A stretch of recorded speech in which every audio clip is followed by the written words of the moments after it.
Beautiful night here at OCC Stadium, sun setting in the background, and flag still at half staff in right center field in honor of the fallen trooper who lost his life last week responding to a domestic violence call. Hello, everybody. The Flames are getting ready to take on the Syracuse Saltcats for the 5th time this season. I'm Brandon Ross, and let's give you the starting lineup for the Onondaga Flames. Leading off in right field is Mike Netzel. Batting second in center is Jack Chernow.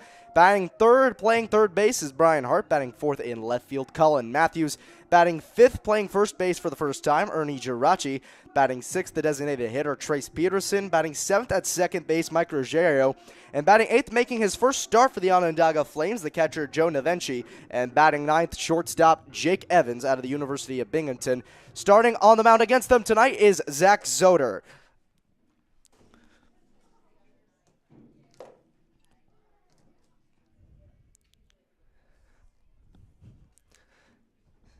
Zach Zoder, a tall left-handed pitcher out of Belmont Alley College in North Carolina. Among the better pitchers on this team, a 3.37 ERA heading into tonight. 3 starts so far. 2-0, doesn't have a loss to his name yet. And Netzel steps into the box to lead this thing off, and let's do it here at OCC Stadium. First pitch is a fastball, misses high, and the first pitch is done, and we are going at 7:03 Eastern Standard Time. Working quickly, Zach Zoder on the mound, the 1-0. Skied high down the right side, but foul out of play. So the count evens up at a ball and a strike on Netzel. This is Zoder's calling card. He's known for working quick against hitters. As soon as he's set, he will work as fast as humanly possible. 1-1 off speed is chopped foul down the line. So a quick 1-2 count here for Mike Netzel. He's behind. Netzel, a right-handed hitter against the lefty Zoder, who's still working quick out there on the mound. The 1-2.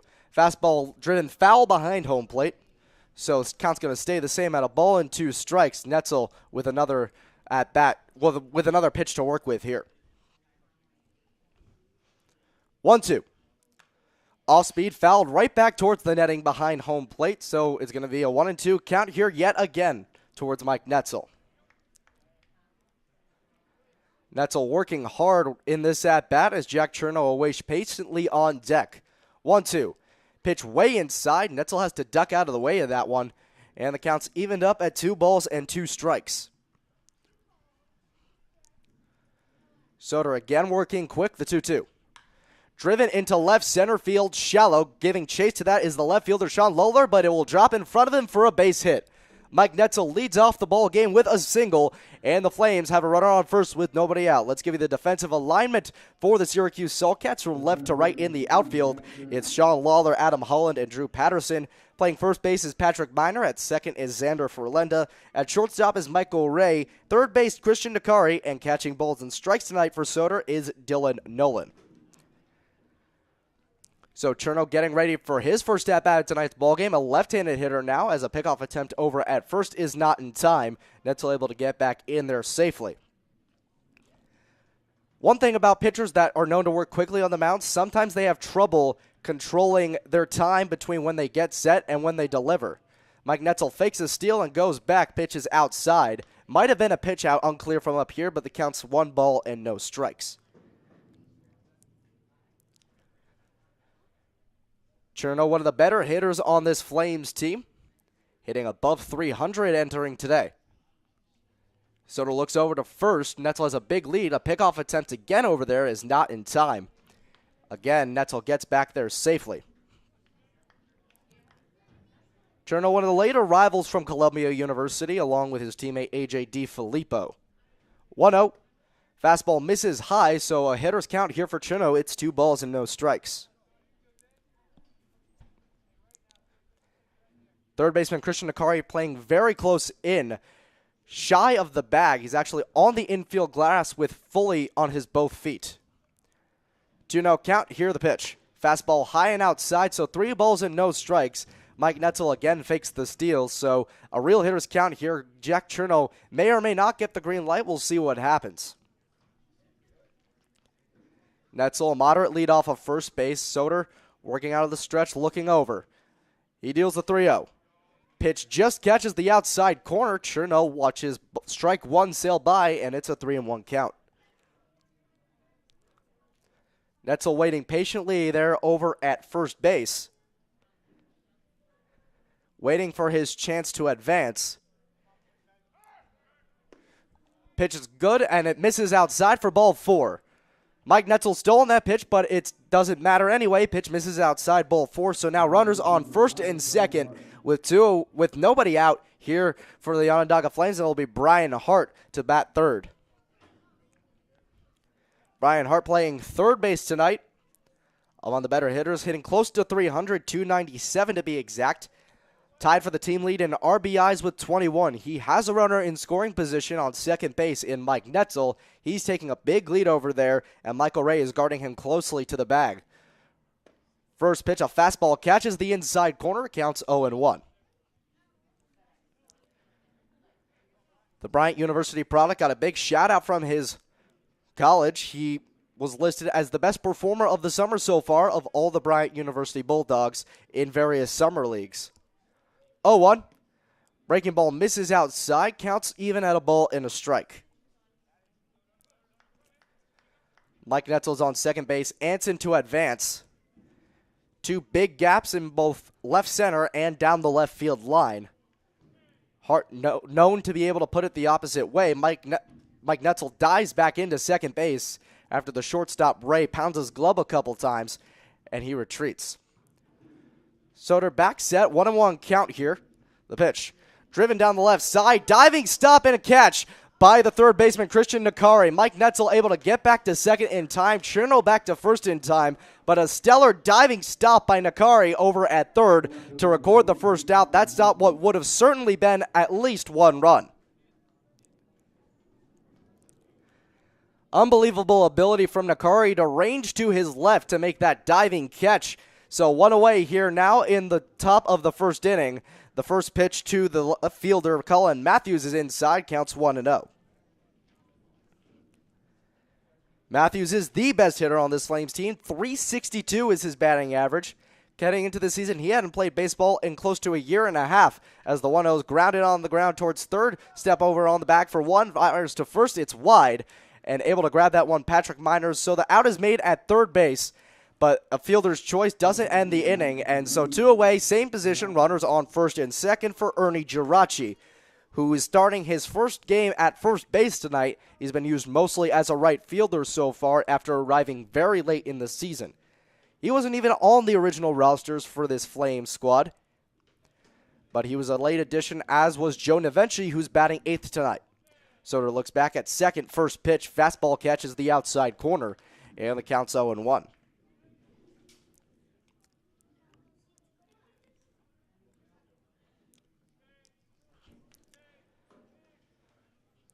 Still no score here in the top of the first inning. An 0-1 count to Ernie Giraci with two away. Second and short, both guarding closely the bag. 0-1 pitch, catches the inside corner on the breaking ball, and the count's 0-2. Giraci quickly behind in the count here as the designated hitter Trace Peterson waits in the on-deck circle. Big lead off second base for Cherno. The pitch, fastball outside. And the first ball of this at-bat counts 1-2. Flames trying to avoid a long-standing problem for them this season. They've left a lot of runners on base. They've been doing better as of late, but now could be a problem. The 1-2 pitch, chopped on the ground, fouls softly down the third base line. It's fielded by head coach Mike Cordero in the coaching box, and the count's 1-2.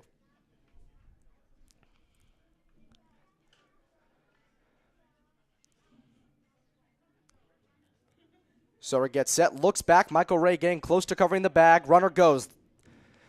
1-2 misses high. The throw down to third is not in time. Cherno steals third, and advancing to second base on that play is Cullen Matthews. So a double steal here for the Onondaga Flames, and now a real chance to score here. Two runners in scoring position for Onondaga. And this is another problem the Flames had. They've left a lot of runners in scoring position as well, as the 2-2 is grounded softly over to second. Easy hop for Xander Ferlenda. He flips that overhand over to first for the final out of the top of the first inning. Flames leave two runners in scoring position at the end of a half an inning of play. Still no score here at OCC Stadium.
As Flames starting pitcher Jeremy Taylor is warming up, let's give you the Syracuse Selcats starting lineup. Batting first in center field is Adam Holland. Batting second at second base is Xander Ferlenda. Batting third in left field, Sean Lawler. Batting fourth in right field, Drew Patterson. Batting fifth, the designated hitter Taylor Fajardo. Batting sixth, the third baseman Christian Nakari. Batting seventh, first baseman Patrick Miner. Batting eighth, the shortstop Michael Ray. And batting ninth, the catcher Dylan Nolan. And they will face Jeremy Taylor, who's out for his third start of the season tonight.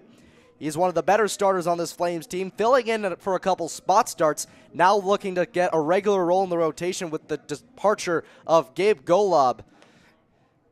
1.96 ERA heading into today, a 2-1 record. Last start against Rome, he went 7 innings, allowing only 1 earned run. Struck out 3 batters, only gave up 1 walk. He did, however, allow 7 hits. And it'll be Adam Holland leading off for the Syracuse Selcats here as plays set to get underway in the bottom of the first. Holland heading into this one. He's been struggling a little bit lately as one of the Selcats hitters. Holland hitting barely above 200. Does have a couple extra base hits, but he hasn't produced a lot for this team. First pitch, a fastball way inside, above the head of Adam Holland. He doesn't even have to duck to get out of the way of that one. Count 1-0 to start this one. Holland out of Rutgers University, native of Sicklerville, New Jersey. 1-0 from Taylor. Ripped right back up the middle. It falls in front of the center fielder, Jack Cherno, for a base hit. Holland rounds first, but goes right back to the bag, and it's a leadoff single for the Selcats here now after the Flames did the same in the top half. Let's take this chance to give you the defensive alignment for the Onondaga Flames. Left to right in the outfield, Colin Matthews, Jack Cherno, and Mike Netzel. Ernie Geraci's at first base, Mike Ruggiero at second, Jake Evans at shortstop, Brian Hart at third, and Joe Navenci behind the plate calling balls and strikes for the pitcher Jeremy Taylor. And now Xander Ferlenda with a chance here in the bottom of the first inning. Big lead for Adam Holland over there at first base. Brian Hart playing very close into the infield grass. First pitch, a fastball misses inside. Count 1-0. Control problems are not common for Jeremy Taylor. As I mentioned, he only had 1 walk in his last start in 7 innings pitched. That coming against the Rome Generals back on July 1st. Xander Ferlenda out of St. Bonaventure University, a Syracuse, New York native, hitting .306 so far this season for Syracuse. Working out of the stretch is Taylor, and Ferlenda shows bunt, lays it down, picked up down the line by Taylor. He shoots it over to first for the first out. Meanwhile, Holland advances to second, and the Selcats have a runner in scoring position with 1 away. So an out here for the Syracuse Selcats, but the runner advances safely, and it'll be Sean Lawler up third for the Selcats. He's the best hitter on this team without really a close second. .316 is his batting average, the Flagler College product, a native of Boca Raton, Florida. Surprisingly, though, hasn't driven in a lot of runs, only 8 RBIs through the first 27 games of this campaign.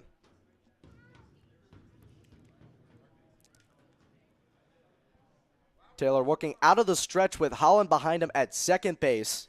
Jake Evans, the shortstop, guarding closely to the bag. Taylor looks back and deals the first pitch. Ripped on the ground towards first. A bad hop for Ernie Geraci. He recovers, fires to first just barely in time ahead of the speedy Sean Lawler. So 2 away here for the Syracuse Selcats. Meanwhile, Adam Holland advances to third. And the cleanup hitter, Drew Patterson, with a chance to drive in the first run of this ball game with 2 away. Drew Patterson hitting .299 this year out of Roane State College in Georgia, a native of Greenville, Tennessee. Has driven in 15 runs this year, so he's no stranger to bringing runners home. Taylor looks over to third. First pitch, cut on and miss. Taylor pulled the string and caught Patterson out in front. It's 0-1. Still no score here in the bottom of the first inning. A 0-1 count to the cleanup hitter, Drew Patterson, for the Selcats. And they have a runner on third base in Adam Holland, 90 feet away from scoring with 2 away. Holland with a big lead off the bat. He's going to steal home. The pitch, it's a suicide squeeze. He touches home, but it's bunted right back to Jeremy Taylor on the mound. An interesting call for a suicide squeeze. Taylor throws it over to first and retires the side. Gutsy attempt by the Saltcats to try to bring a run home, but it backfires as 2 away. The inning is now over. No runs, 1 hit, 1 man left on base at the end of an inning of play. Still no score here at OCC Stadium.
Top of the second inning here at OCC Stadium. Still no score after multiple runners were in scoring position for both teams in the first inning. And it'll be Trace Peterson, the 6-hitter, leading off for the Onondaga Flames. First pitch, a fastball outside. Count 1-0 here to Peterson, who's been playing a lot of catcher lately as Jake Surratt is out for a couple weeks with a concussion. Finally some relief as Joe Navenci joined the roster yesterday. The 1-0 curveball misses in the dirt. Catcher Dylan Nolan unable to keep it in front of him. The count's 2-0. Peterson, the Lake Erie College product, started off the season a little slow at the plate, picking it up, hitting .267. The 2-0 misses way inside. Peterson has to jump back at that one, and the count's 3-0. Peterson, a true hitter's count at 3-0. A chance to garner a walk here. 3-0, a fastball on the outside corner. And a 3-1 count now. Peterson also has 4 doubles on the year as that one's ripped up the middle. That falls after slicing into the gap for a base hit. Holland fields it in center, and Peterson is on first with a single to lead off the inning. So they'll ring up the second baseman, Mike Ruggiero, who's struggled at the plate so far this season, but is getting a little better. He hasn't found his groove just yet since pulling his hamstring the first week of the season. He missed a week, finally came back. Still a 154 batting average, no extra base hits this year. He's also struck out 10 times in 15 games. First pitch, a fastball catches the inside corner. Count 0-1 as Christian Nakari is playing on the infield grass over by third base. Peterson, not known to be a speedster, 2 for 5 on stolen base attempt as time is called, and a waste pitch thrown by the pitcher Zach Soder, who is out for his second inning of work tonight. Big lead at first base for Trace Peterson. As I mentioned, he's succeeded less than 50% of the time on stolen base attempts. The 0-1 is a check swing in the dirt, and the home plate umpire says he went around, so an 0-2 count here to Mike Ruggiero.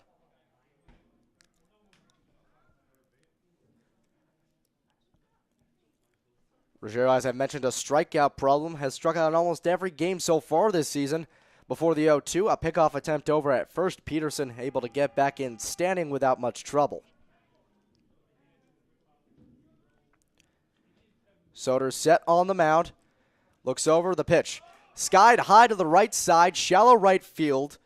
Ferlendo running back, but he's called off by Drew Patterson in right, who makes the catch for the first out. Out number 1 on the fly out to right field, and that brings up Joe Navenchi for his first at-bat as an Onondaga Flame. Navenchi, a native of Clifton Park, New York, a graduate of Shenandoah High School just a couple months ago. He is a recently graduated high school senior starting Canisius College in the fall. Peterson taking a lead off first base. The pitch misses high, a fastball, and the count's 1-0. Navenchi saw some action in the 9th inning behind the dish last night, but he did not get an at-bat. This is his first plate appearance, as that one's ripped into left field. Looks like it might fall short of the diving Sean Lawler, and it will. A single here in his first at-bat as an Onondaga Flame. A great way to get started for Joe Navenchi, as that one just bounced off the tip of Sean Lawler's glove as he tried to lay out in left field. So now it's 2 on with 1 away for the Flames. That brings up the 9-hitter Jake Evans, who's struggling in his own way, but he's sort of recovered his batting average a little bit. Now above 250, 261 to be exact. The Binghamton University product, known as a defensive specialist, but doing a good bit better with the bat as of now. Surprisingly large lead at second base for Trace Peterson, as the third baseman playing a little bit in about even with the bag. First pitch from Soder to Evans is inside. Evans dips his hips out of the way of that one, and the count's 1-0. Evans, another local player and native of Liverpool, New York. He's driven in 3 runs this year. A runner in scoring position for him now with 1 away. Could be the first run of this ball game. Soder looks back, the 1-0. Ripped down the right field line, but slicing foul over near the Flames bullpen, and the count's 1-1.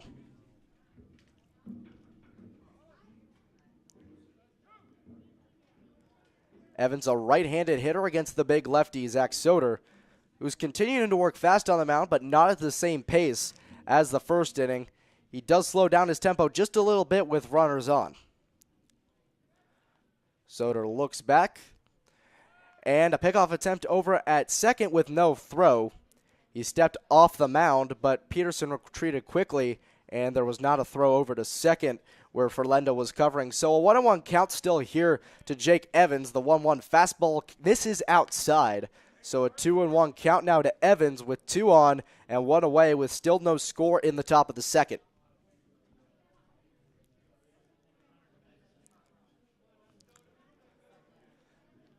Both men on base taking big leads. Soder looks back at second, the 2-1. Another fastball inside, brushes Evans back a little bit, and now the count's 3 balls and a strike.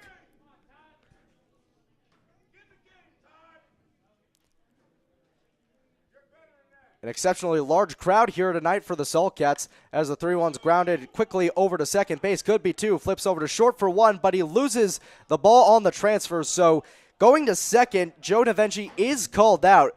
Coach Cordero is going to argue, so it's runners on first and third with 2 away. And Coach Cordero is giving the field umpire a piece of his mind. Reminder, Coach Cordero was ejected a couple of nights ago. He was only assessed a $20.5 fine, no suspension.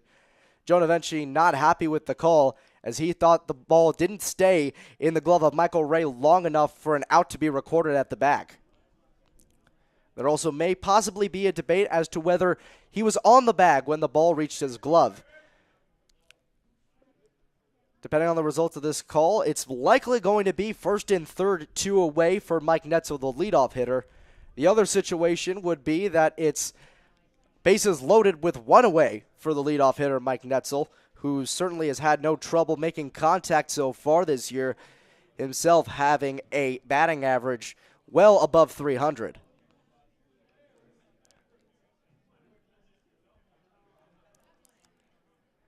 Still seeming to be no resolution here.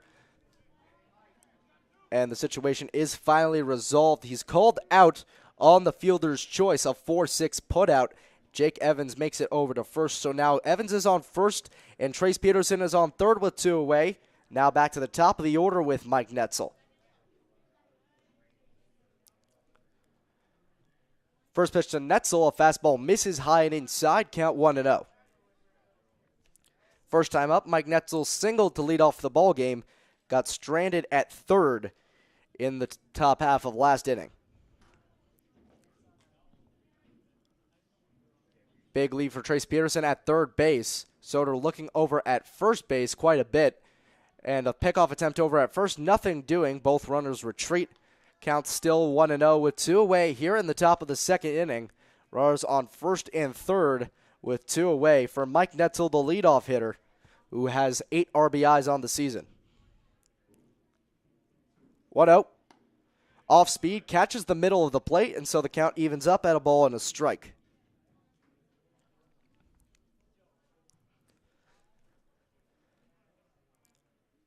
Netzel, the Occidental College product, mainly pitches back at school, but here used mostly as an outfielder and a big bat. Another pickoff attempt over at first is not in time. Again, Jake Evans gets back there safely. Soder a little stressed out there on the mound with 2 runners on and 2 away, as there's no shift for the right-handed hitter in the righty-lefty matchup. 1-1. Fastball's fouled right back to the screen behind home plate, so the count moves to 1-2. Jack Chernow, a left-handed hitter, waiting patiently on deck.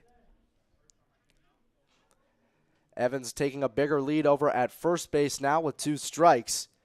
Soder looks him down, makes up his mind and deals the 1-2. And time is called at the plate. It looked like a balk for a second, but time was called at home plate before the pitch. So nothing is issued, and the count's still 1-2. Runners are still on first and third. Very little wind here tonight, so not a lot of carry from either that or humidity. 1-2 is fouled down the right side, out of play. So the count's going to stay 1-2 here to Mike Netzel, for who the second time he is laboring through his at-bat.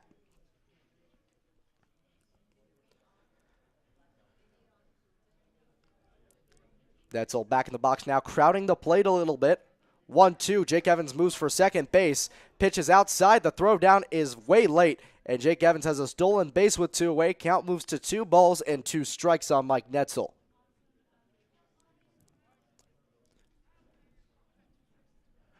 Great steal there from Jake Evans. That's his first on the season, on his first attempt of the season.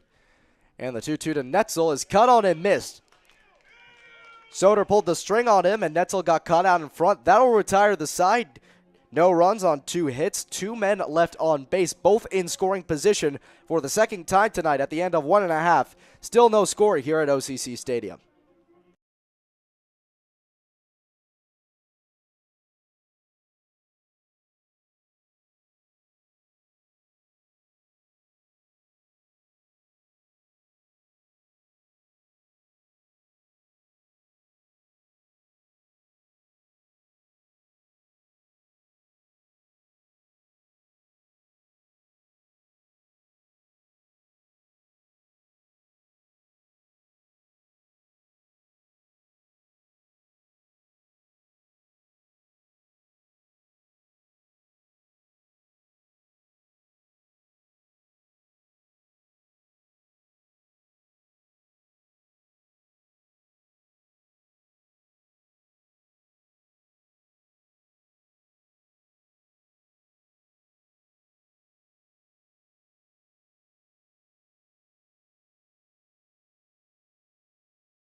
Jeremy Taylor out there on the mound getting ready for his second inning of work after he allowed a single to lead off the top half of the first and to set down the next 3 Cellcats hitters in order. It's the 5-hitter and the designated hitter, Taylor Fajardo, to lead off for the Syracuse Cellcats. Not a hitter for average by any means, but a big bat. 5 home runs on the year, selected for the Home Run Derby at this year's NYCBL ACBL All-Star Game, as that one's ripped into the gap deep near the wall, and that one is well out of here.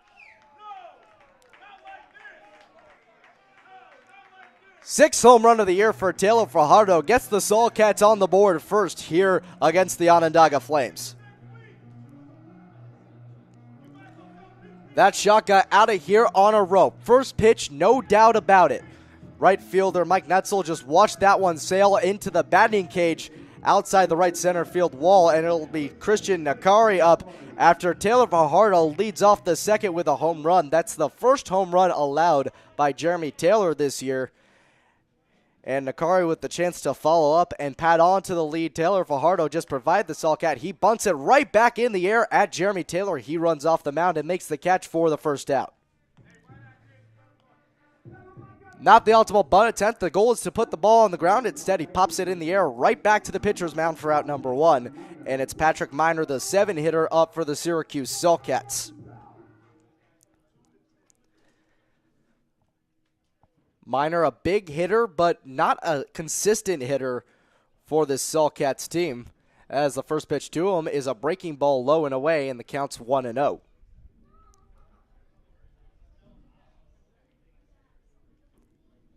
Miner so far this season hitting a measly .208. The first baseman out of Arkansas Tech has played in 25 games for the Saltcats. The 1-0 again misses in the dirt, this time on a fastball, and now 2 balls and no strikes here to the 7-hitter with 1 away here in the bottom of the first inning, as Taylor Fajardo led off this inning with a deep shot to right center field, and it's now 1-0. So it's a 2-0 count to Patrick Miner. Not one to draw a lot of walks, only 8 so far this season. He's far more often a victim of a strikeout, as he has struck out 19 times this year.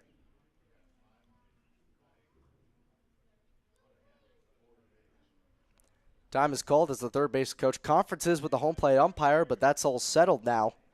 And so a 2-0 count here to Patrick Miner. Taylor from the winds up, he deals. Fastball catches the outside corner. So finally a strike here to Patrick Miner. It's 2-1. That's only the third home run this pitching staff has allowed all year for the Onondaga Flames, and that's the 5th of the entire season hit at this ballpark. 2-1. Fastball outside, 3 balls and a strike to Patrick Miner. Rowdy fan base here excited after the Fajardo home run to put the Saltcats out in front. Taylor trying to dampen down the Saltcats' expectations. The 3-1 is cut on a miss, a pitch high out of the zone, but Miner chased the high cheddar, and it's 3-2. So now Miner a 3-2 count, facing Jeremy Taylor, who deals the payoff. Fastball fouled right back towards the screen behind home plate. Still a full 3-2 count.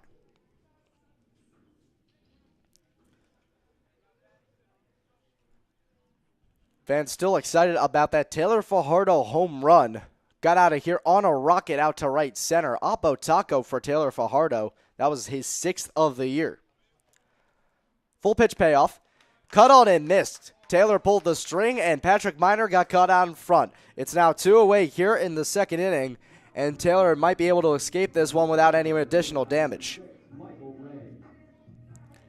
That's the first strikeout of tonight for Jeremy Taylor. It's now the shortstop, Michael Ray, who has essentially replaced Mike Gorman for the Saltcats as the everyday shortstop. He's the best hitter on the team, hitting .328. First pitch, a fastball misses outside, counts 1-0 to Ray.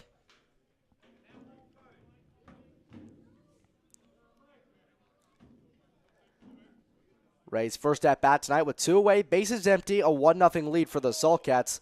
The 1-0 fastball just barely misses high. Taylor wanted that call, but instead it's 2-0.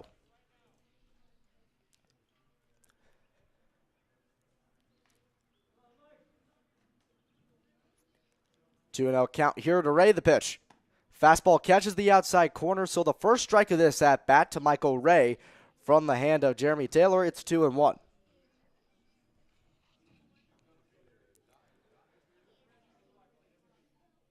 Da Vinci gives the sign, the 2-1.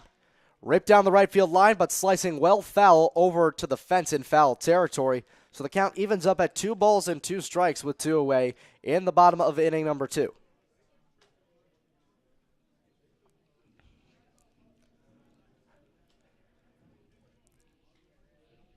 Jeremy Taylor trying to work quickly as time is called for someone to get that foul ball. Ray finally steps back into the box. A 2-2 count on him, and Taylor winds up and deals. Fouled straight back to the mat behind home plate. Off the wall, in fact, and the count stays at 2-2. Pitching coach Robert Anders for the Flames goes out to retrieve that one. As Michael Ray continues to fight there in the batter's box, a very aggressive approach from the Saltcats so far.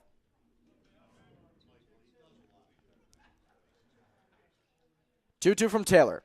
Fastball misses high off the tip of the glove of Joe Navenchi, and the count moves to full 3-2.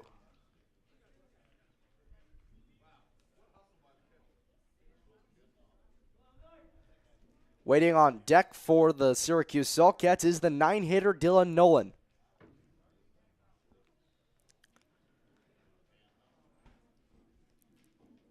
The Citadel product Michael Ray back in there in the box. A full count on him with 2 away. Taylor winds and deals the payoff. Fastball ripped back towards the netting behind home plate. Again, a foul ball. A true fight here from Michael Ray, who wants his pitch to hit, and the count's still 3-2. Jeremy Taylor having a tough time tonight getting into a lot of those 3-2 counts early on. 3-2 again. Ripped back into center field right at Jack Chernow. He only has to take 4 or 5 steps in and makes the catch easy for out number 3. Saltcats do get a run, though, on the Taylor Fajardo solo home run heading into the top of the third. A 1-0 Saltcats lead.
It's the 2, 3, and 4 hitters set to lead off for the Onondaga Flames against Zach Soder as he's out for his 3rd inning of work. Flames now trail 1-0 after on one pitch, Taylor Fajardo drilled a deep shot to right center field. And Jack Chernow leading off for the Flames. He walked his first time up. First pitch, a breaking ball just cuts outside, and the count's 1-0. Chernow caught the last out of last inning. As Soder working quickly again with the bases empty, Chernow lays down a bunt right down between the pitcher and second base. A backhand flip to first base from the pitcher. Zach Soder retires Jack Chernow. Incredible range from Soder, running off the mound to flip that over to first for the first out of the inning. That brings up Brian Hart, who lined out to third after Christian Nakari made an incredible diving catch. First pitch to Hart, a fastball. He swings and misses. Caught out in front of that one, and the count's 0-1. Big problem for the Flames so far, leaving runners on base. As the 0-1 is laid down again for the Flames. That one misses foul. And so the count's 0-2 here to Hart. The bunt is out of play. And going back to the problem of leaving runners on base, Flames have left 4 on in the first 2 innings. All of those runners were in scoring position. It's something the Flames struggled with early on. They've gotten better at, But it's not been a problem for the Saltcats so far. They've barely had any runners on base, and one of only two hit a home run. 0-2 to Hart. Ripped down the right side, but foul above the Flames' dugout, so it stays at 0-2.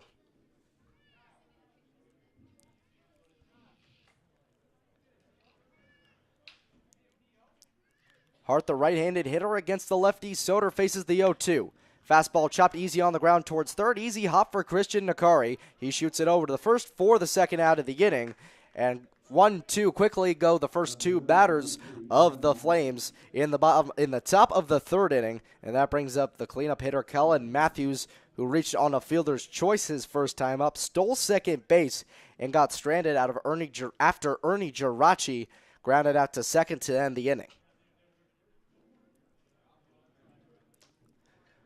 First pitch to Matthews, a fastball misses low, count 1-0. Soder's got out of in front with a lot of first pitch strikes so far. Again, he's working really quickly here. The 1-0 is skied back behind home plate, well foul over near the press box just to the right of where I'm standing. The count's 1-1.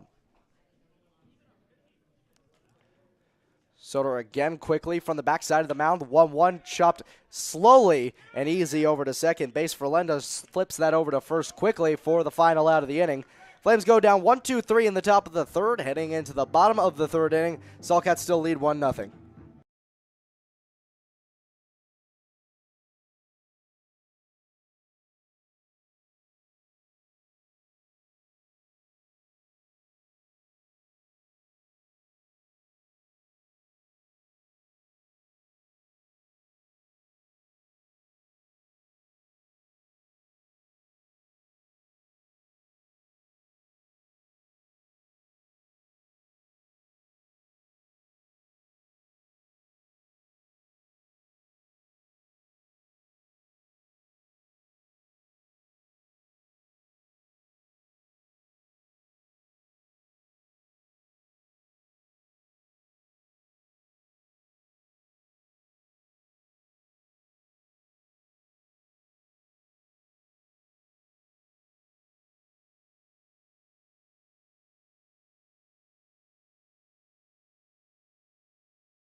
Nine 1 and two hitters to start off the bottom of the third for the Syracuse Saltcats, who are out to a 1-0 lead through the first 2.5 innings of play. The only run coming courtesy of a solo shot to right center by Taylor Fajardo. It's Dylan Nolan batting to first for the Syracuse Saltcats this inning. He has not had a plate appearance so far. A catcher out of Wells College getting set behind the dish for Zach Soder tonight. He faces Jeremy Taylor on the mound right now. He's out for his third inning of work. And the first pitch is fouled right back towards the wall behind home plate, and the count's 0-1.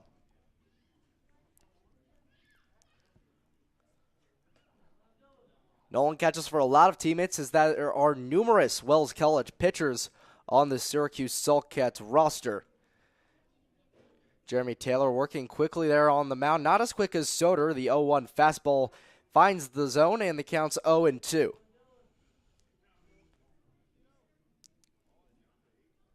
So far for Dylan Nolan this season, a 159 batting average. He's good behind the plate, but in the batter's box, not getting the job done quite the way he wants to, as the 0-2 skied foul to the right side. So it's still an 0-2 count against Jeremy Taylor, who had to run for his money last inning, got into 2 3-2 counts, able to retire both batters after allowing a solo shot to lead off the inning. 0-2, breaking ball chopped foul over near the Saltcats dugout, so the count stays at 0-2, and an aggressive attitude staying consistent for the Syracuse Saltcats as Nolan fights off another fastball.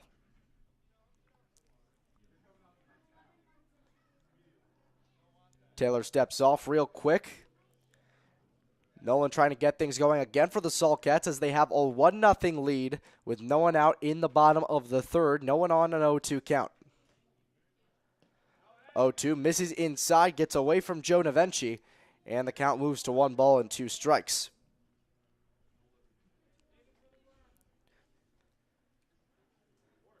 Nolan's been a victim of the strikeout plenty of times so far this season. In 19 games, he's struck out 16 times.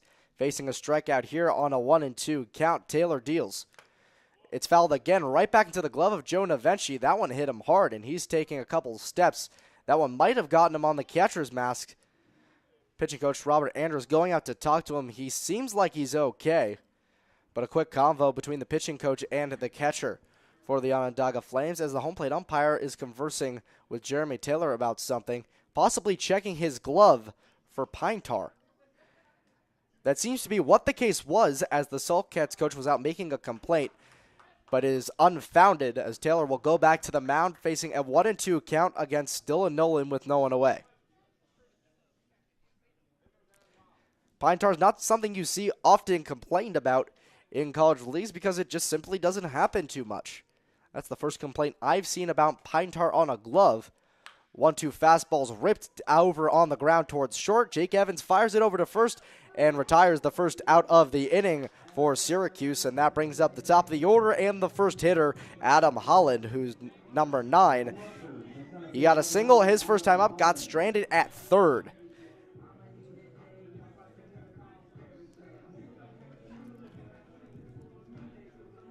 Holland taking a second to stretch out his legs near the batter's box, and he'll finally step in as the third baseman, Brian Hart, playing very close to the infield grass, about even with the bag. As Holland steps in for his second at-bat, looking to get on base for the second time tonight against Jeremy Taylor. Taylor deals from the windup, a breaking ball catches the inside corner, and quickly Holland's behind in the count 0-1. So the Syracuse Sulcats get to turn through the order the second time in the third inning. Flames did it in the last inning, but did not get any runs across, unlike the Sulcats, as that one skied shallow into right field, drops in front of Mike Netzel for a base hit. So the Sulcats have a base runner with one away, and that'll bring up the two-hitter, Xander Ferlenda. Ferlenda, his first time up, grounded right back to the pitcher. Ferlenda, a mainstay of this Syracuse Sulcats lineup, has played in every single game so far for them.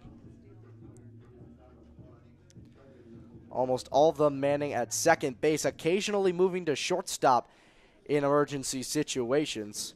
A stellar glove out there behind the second base bag. Holland taking a big lead off of first base with one away. Taylor working out of the stretch now with a runner on base behind him. And a pickoff attempt over at first is no good. Holland able to get back in there standing without giving too much effort.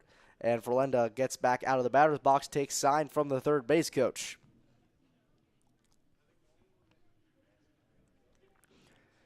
Outfielders not playing too deep, very shallow actually for Jack Cherno in center. About average positioning for the right and left fielders, Mike Netzel and Colin Matthews. Another big lead for Adam Holland over at first base. Taylor peeking back over, deals the first pitch, which catches the outside corner on a fastball, and the count's 0-1.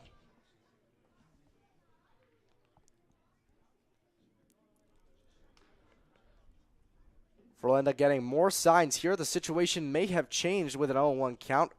Possibly a bunt situation, even though there is one away. Another pickoff attempt over at first is not in time. Again, Holland able to get back in there safely. Also a chance that Holland could steal. He's got the wheels for it. 10 for 12 on stolen bases so far this year.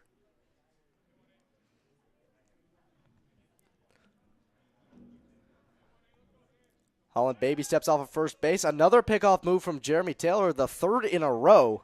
And again, it's not in time.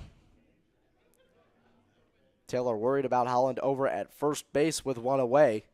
Double play opportunity still in effect as Ruggiero and Evans, the middle infielders, at double play depth.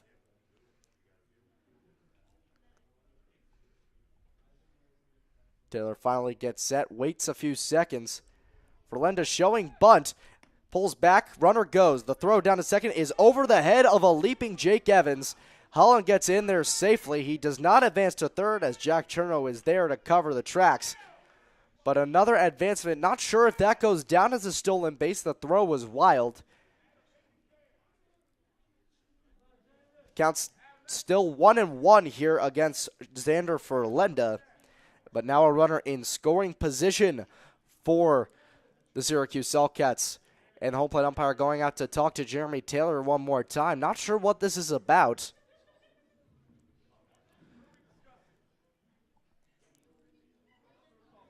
Seemed like a very aggressive conversation between the two. These teams known to be somewhat rivals. They share a home stadium. And if you ask any player on either team if they like the other team, the answer is going to be no. Some of these guys play together between these two teams back at college, but a general dislike between the teams. Here for Syracuse and Onondaga, a 1-1 count on Xander Verlinda with Adam Holland taking a big lead off of second. A breaking ball catches right down the middle, and so a 1-2 count here to Verlinda with one away. Adam Holland taking big leads over at second base.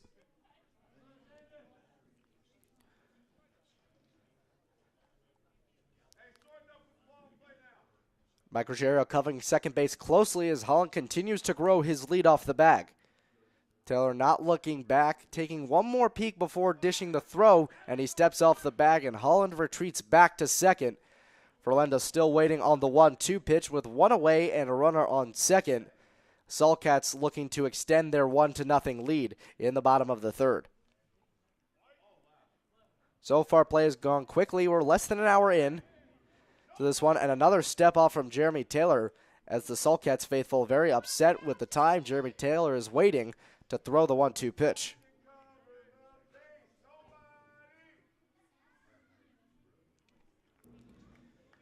Holland a massive lead off of second base, at least 7.5 steps there. Ruggiero returns to second. The 1-2 is skied high, shallow infield. Ruggiero takes a few steps in near the second base bag. He makes the catch for the second out. So the Saltcats still have the runner in scoring position, but now they only have one out to work with, as now Sean Lawler comes up to bat after grounding out to first his first time up.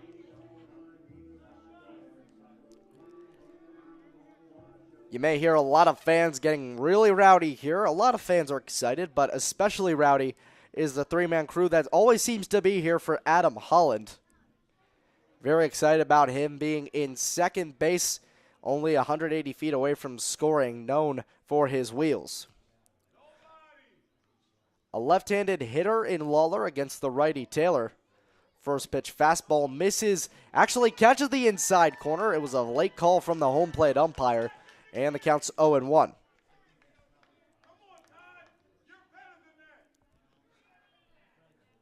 Lawler steps back into the box, crowding the plate a little bit, as Holland takes a slightly lighter lead off of second base this time with the shortstop Jake Evans covering close. The 0-1. Fastball just misses outside. Lawler watches that one sail by for ball one. So now a 1-1 count here to Sean Lawler with two away. Runner on second base in scoring position. Saltcats looking to extend their 1-0 lead in the bottom of the third. Infield shifted over with two away and a left-handed hitter in the batter's box. Mike Ruggiero playing in shallow right field as the 1-1 catches the inside corner, even though Sean Lawler jumps out of the way, and he's behind the count, 1-2 strikes.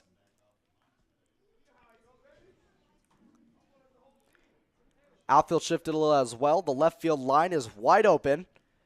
Matthews only taking a few steps to his left. Cherno well into right center field, and Netzel hugging closer to the line over in right. Holland a milder lead off of second base, 1-2. Swing and a foul ball. Actually, a swing and a miss. A misread off the home plate umpire. It's a ball that misses in the dirt, but eventually lays down the tag to retire the side after the strikeout. The second of this ball game for Jeremy Taylor. No runs, one hit, one man left on base. At the end of 3 innings of play, the Saltcats still lead 1-0.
Top of the fourth inning here at OCC Stadium. The Saltcats lead the Onondaga Flames 1-0 as they're looking to break their 4-game losing streak, which came after they won 3 in a row for the first time this season. And with Zach Soder on the mound for his 4th inning of work, it's the 5-hitter Ernie Geraci leading off. His first time up, he grounded out to second base to end the top of the first. First pitch from Soder is a fastball right down the middle, a called strike one. Geraci, a late arrival for this Flames squad, has played mostly in right field this season, as the 0-1 fastball is chopped on the ground lightly over to third. Fielded on the hop by Nakari. He shoots it over to first well in time for out number 1. And with one away, that brings up the designated hitter Trace Peterson, who left off the top of the second with a single. He got stranded at second base. He actually got gunned down at second base on a fielder's choice.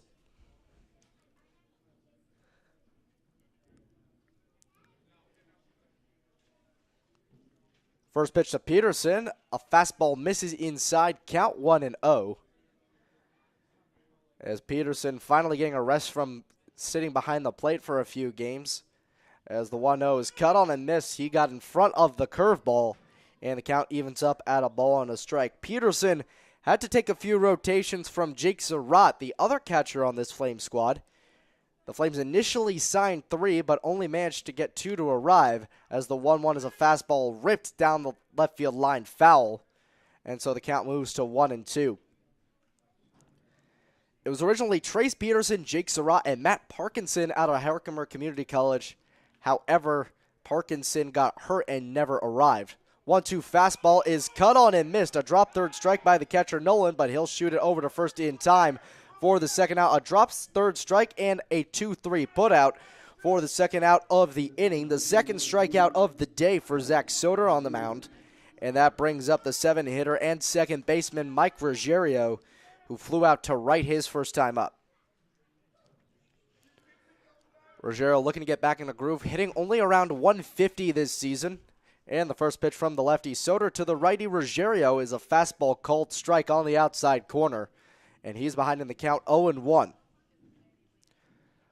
A quick pitch here from Soder. The 0-1 misses in the dirt, gets behind Nolan through his legs, and the count evens up at a ball and a strike. Something to note with Soder's delivery, he is a quick pitcher, but once he has runners on base behind him, his pace slows down a bit. He mixes it up. As the 1-1 fastball misses inside, it's now 2 balls and a strike to Ruggiero. It's really critical you mix up the time from when you set up to when you start your windup. And the 2-1 sky down the right field line deep. And that one is foul out near the right field line. The count's even at 2-2. Going back to the topic, if you don't mix up your pitches, runners on base know exactly when you're going to start your motion, as that one's ripped between third and short for a base hit. Finally, a single here from Mike Ruggiero. He gets on base with a base hit for the first time in a long time. And now 2 away, the Flames have a runner on base as number 14, Joe Navenchi, comes up for his second at-bat of this ball game and his second at-bat of the season. He singled to start off his Flames career back in the second. He got gunned down at second on a fielder's choice when Jake Evans grounded over to second.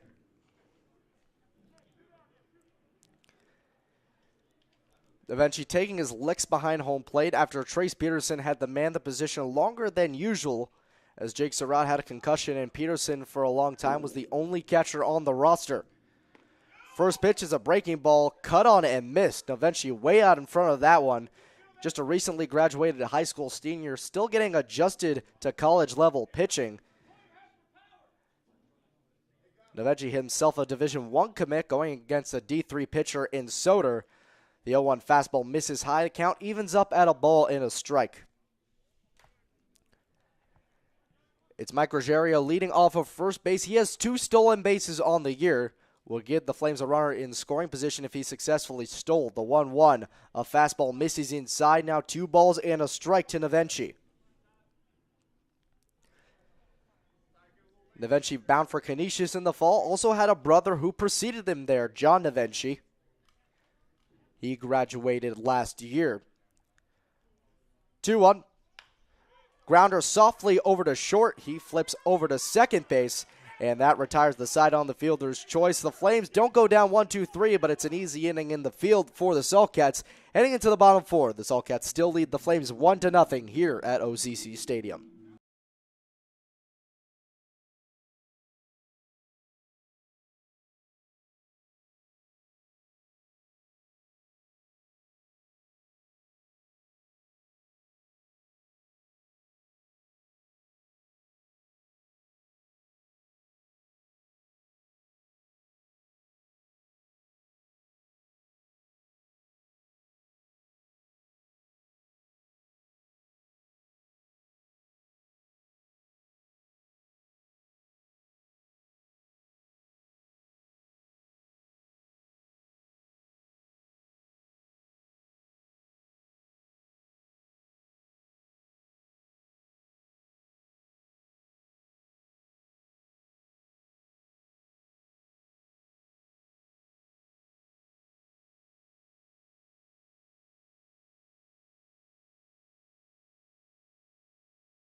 It's 4-5-6 to lead off the bottom of the fourth inning for the Syracuse Saltcats as they head out with a 1-0 lead. Jeremy Taylor on the mound for his fourth inning of work, facing the cleanup hitter who grounded out right back to him back in the first inning. First pitch to Patterson is a fastball that catches the inside corner for strike one.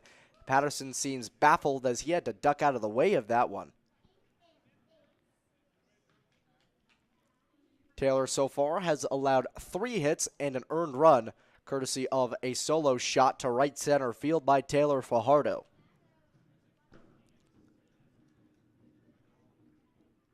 Oh, from Taylor. Off speed catches the outside corner, so Patterson's quickly behind in the count, 0-2.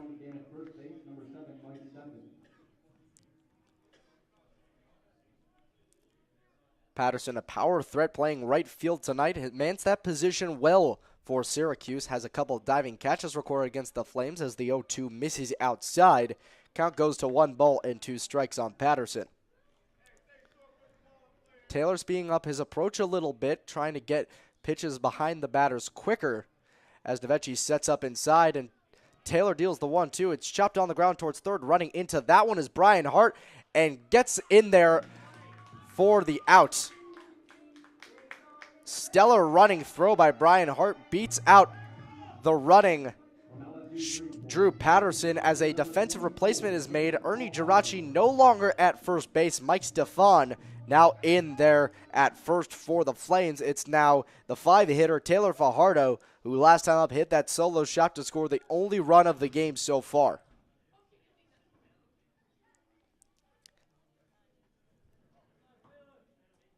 Taylor gets set and deals the first pitch. Ripped on the ground, fouled near the Flames dugout. Counts 0-1. That's the second pitch Taylor Fajardo saw tonight. The first one he took deep to right center field. He put a hard rip into that one too, except that one needed to get straightened out if it wanted to do any damage. Taylor from the windup, the 0-1. Cut on and missed by Taylor Fajardo in the right-handed batter's box, and the count's 0-2. Sun starting to set behind us. Some interesting shadows making way on the field, a glowing light on no one but Mike Stefan in the infield, and light barely catching Taylor's head as the 0-2 fastball misses inside. The count's 1-2 to Taylor Fajardo, who's looking to extend the 1-0 lead the Saltcats have in the bottom of the 4th inning. Middle infield playing deep as both Jake Evans at short and Mike Ruggiero at second have their back heels on at the outfield grass, as that one's rolled over to Ruggiero, and he flips it over to Stefan at first for the second out. Playing back in the infield pays off. No rocket shots over to him, as they'll bring up the third baseman Christian Nakari with 2 away. Sets down Taylor Fajardo easy after the last at-bat, and Christian Nakari looking to do better for the Saltcats after trying to lay down a bunt in the second inning, but popping it right back out to Taylor on the mound.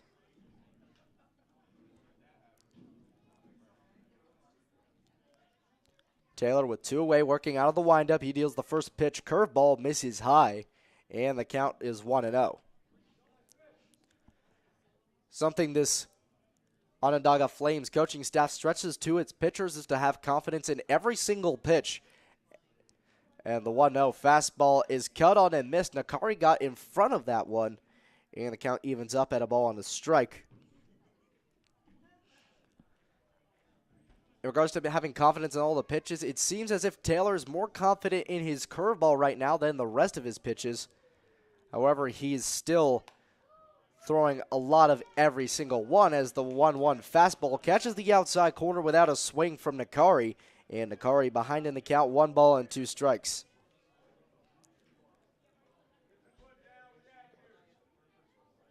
Two outs here in the bottom of the 4th inning, a 1-0 Saltcats lead.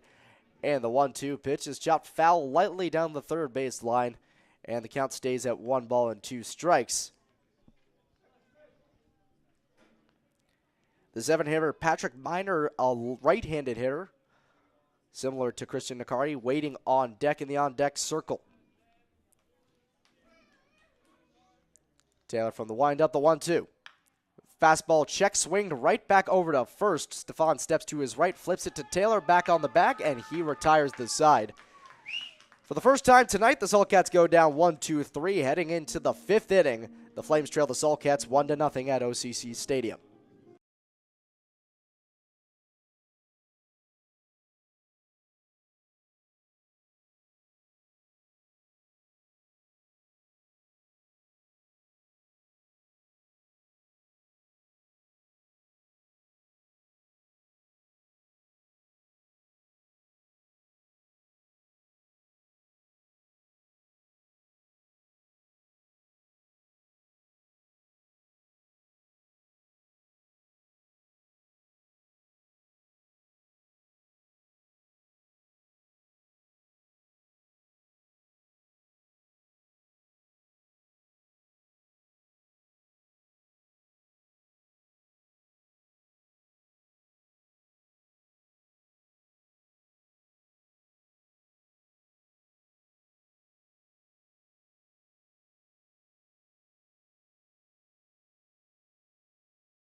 Zach Soder stays out on the mound for his 5th inning of work for the Syracuse Saltcats after holding the Flames without a run through 4 innings, only allowing 4 hits, getting 4 runners into scoring position, but able to get out of jams in every situation. It's the 9-hitter Jake Evans leading off for the Onondaga Flames. He grounded into a fielder's choice his first time up back in the 2nd. First pitch fastball catches the outside corner, and Jake Evans behind in the count 0-1. Soder so far, 2 strikeouts to his name as the 0-1 fastball catches the outside corner. Evans steps out because he doesn't like the call, gathers his bearings, and the count's 0-2. Top of the order waiting on deck behind Jake Evans. Behind the count 0-2 as the Flames are trying to erase the 1-0 lead the Saltcats have as of now. 0-2 fastball way outside. Evans catches a break, and the count moves to 1-2 strikes.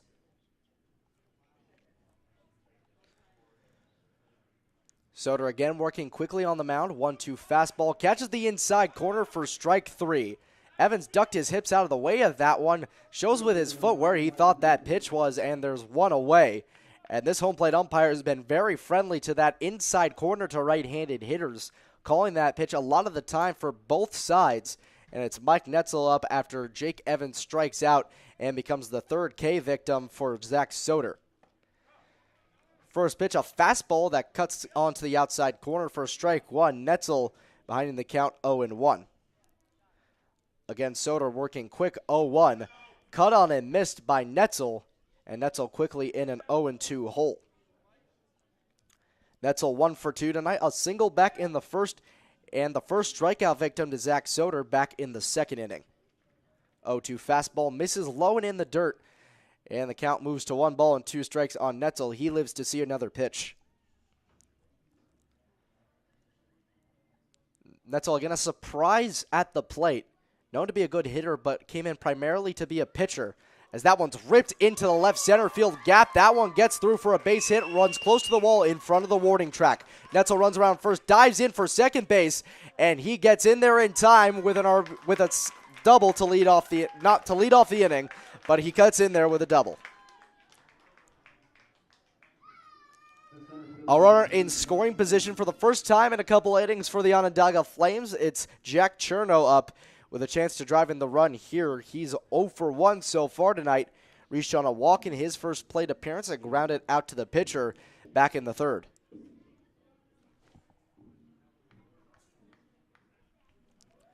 Cherno, a lefty-lefty matchup against Zach Soder, as Netzel taking a massive lead off of second base. First pitch fastball way inside, and the count's 1-0.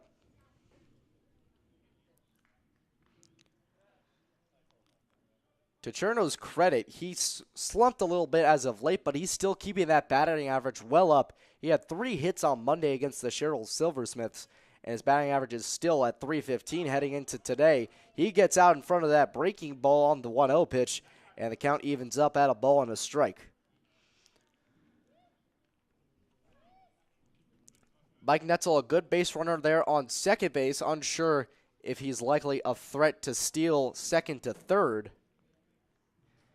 He does have a few stolen bases on the year, 5 to be exact. Succeeds just over 50% of the time. Soder looking back at second base, currently uncovered. He steps off. Netzel takes a few steps back closer to the bag as a 1-1 count awaits Jack Cherno with one away in the top of the 5th inning. He has the chance to tie the ball game up with a single here. And for the lefty Cherno, an infield and outfield shift to the right side as the 1-1 fastball catches the outside corner. Same corner that the home plate umpire has been friendly to all night, but that one looked a little bit more certain, and the count's 1-2.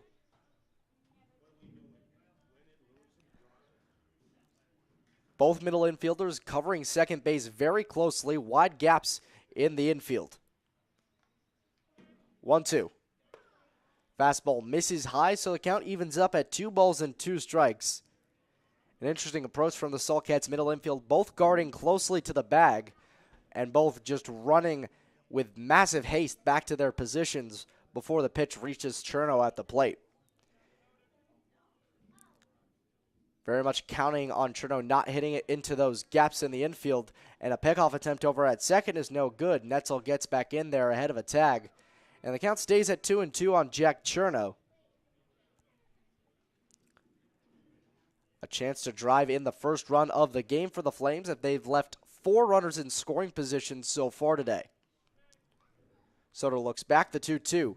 A fastball way outside to the point that Nolan has to slide out of his way in order to keep that one in front of him. The count's now full at 3-2.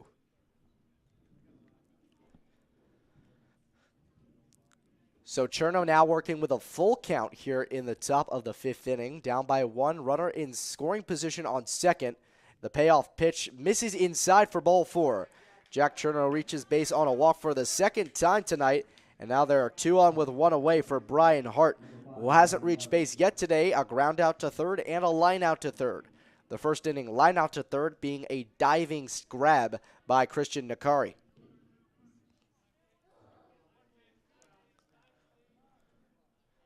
And the Saltcats head coach Mike Martinez calls time and goes out to meet with his starting pitcher, who now has 2 runners on base behind him. He's seen this situation before. In fact, he's twice had 2 runners in scoring position, yet has successfully managed to get out of all the jams to date.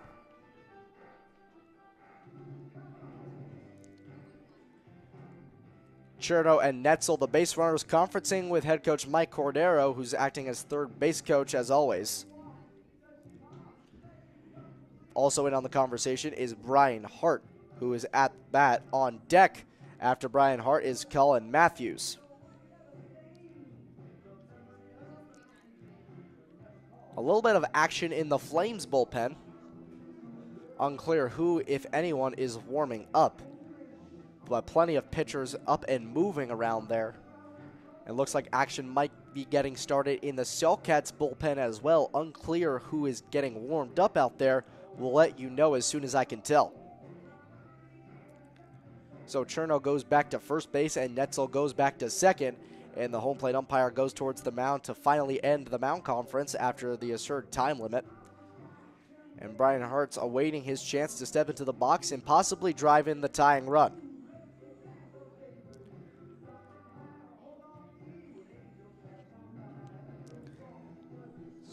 The Flames' problem of leaving runners on base still seems to be persistent, even though it's gotten so much better so far. They've left 4 runners on base, and the 5th inning isn't even done yet.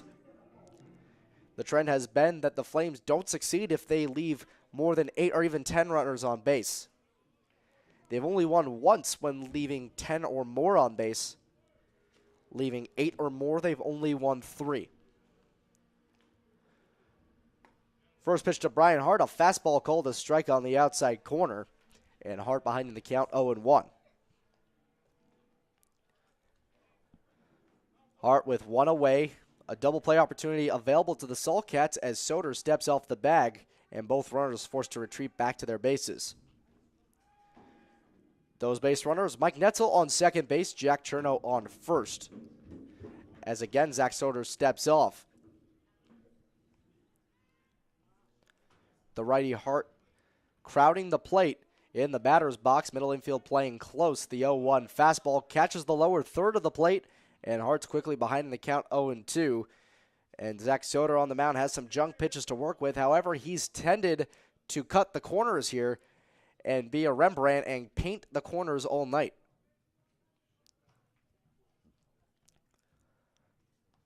Short lead at second base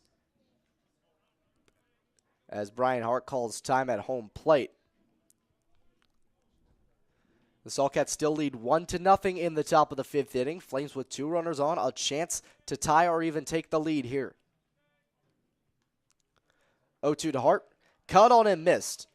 Can't make contact with the fastball, and that's the 3rd strikeout victim, rather the 4th strikeout victim for Zach Soder tonight. And now 2 away in the 5th inning for Colin Matthews, who has a chance to both get the Flames back in this ball game and also extend his 9-game hitting streak. First pitch to Matthews is a fastball in the dirt, and Matthews ahead in the count here 1-0, a better hitter situation for him with 2 away. Though there are 2 runners on with 2 away, Soder can afford to focus on Matthews at the plate. A pickoff attempt, though, at second base is not in time. Not even a tag laid down on Mike Netzel, as Soder seems stressed out about the runners on base. Both runners do have speed, particularly Cherno at first, but he's behind Mike Netzel, who's only succeeded barely over half the time this season. 1-0's ripped down the right field line, but that one slices into foul territory, and the count evens up at 1-1. Matthews almost made groundbreaking contact, could have given the Flames the lead if that one stayed fair and cut into the corner, but instead it's a 1-1 count.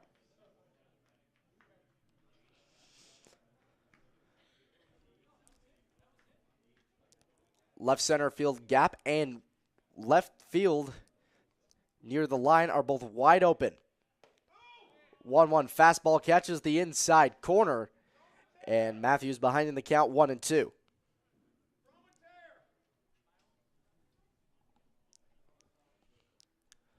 Nets off of second base, Jack Cherno off of first, both taking big leads as Zach Soder waits for the sign he wants.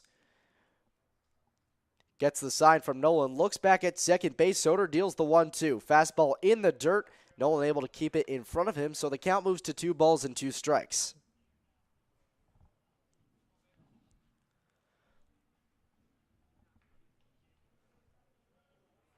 Soder trying to escape the 5th inning without allowing his first run. He's already allowed 2 base runners this inning. He steps off to reset the runners.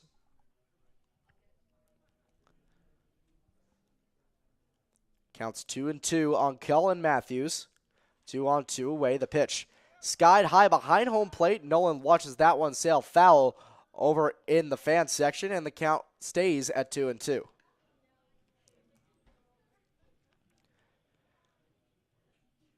Cullen Matthews fighting for the pitch he wants in this at-bat. Taking an aggressive approach similar to what the Saltcats have been showing all night. And unlike the Flames' temperate approach, that is unlike themselves. And the 2-2 is cut on and missed on the inside corner. And the Matthews strikeout retires the side. That's the 5th strikeout of the ball game for Zach Soder. And heading into the bottom of the 5th, the Flames still trail the Saltcats 1-0.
It's the 7-hitter, Patrick Miner, leading off the bottom of the 5th for the Syracuse Saltcats, who still have a 1-0 lead over the Onondaga Flames.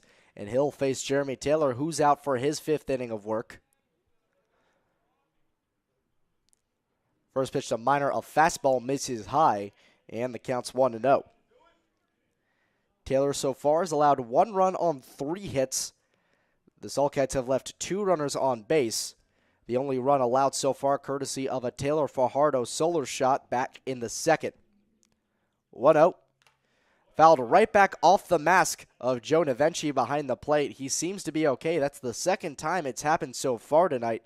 Navenchi using the traditional catcher's mask. An uncommon sight in today's game, but a 1-1 count here to Patrick Miner after the foul ball off of Navenchi. In his first at-bat, Miner struck out swinging, becoming the first of 2 strikeout victims for Jeremy Taylor so far today. Taylor working from the windup with no one on base, the 1-1. Fastball just misses the lower third, a little bit below the knees, and the count moves to 2 balls and a strike. Minor standing in about the middle of the batter's box, not really crowding the plate from the right side. 2-1. Off speed, catches the outside corner, and so an even 2-2 count here to Patrick Minor, who's looking to extend the 1-0 lead the Saltcats currently have over the Onondaga Flames in the bottom of the fifth. 2-2. Fastball just misses outside. The home plate umpire's been friendly with the left side of the plate, but not the right so far, and so the count moves full to 3-2. Patrick Minor steps back into the box. Taylor works from the windup and deals the payoff, and that's ripped into right field. Taking a few steps back and to his left is Mike Netzel, and he makes the catch for the first out near the right field line. And after the quick first out, that brings up Michael Ray, who flew out to center in his first at-bat. Ray's asserted himself as one of the best bats on this ball club, hitting well above 300. Recently replacing Mike Gorman out of Iona as the regular shortstop for this ball club. The third baseman, Brian Hart, being a little more cautious over at third, playing closer to the infield grass as the first pitch misses low and the ball's 1-0.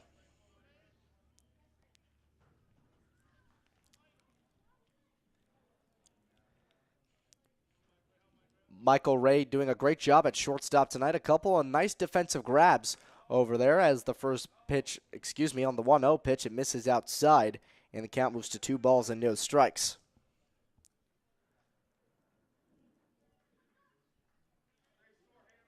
Jeremy Taylor looking for his third win of the year, has a 2-1 record, but trails so far as the 2-0 catches the top of the zone, and so the count moves to 2 balls and a strike.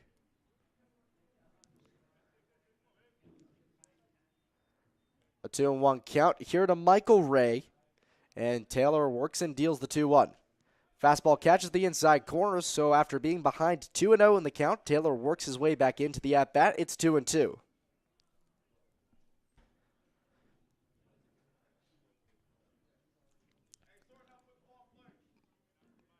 Michael Ray so far this season has not fallen to victim to strikeout too much, only 7 on the year.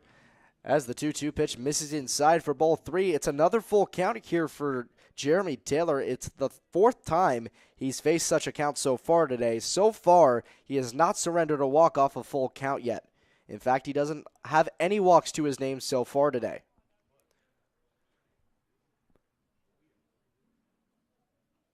Taylor winds and deals the payoff.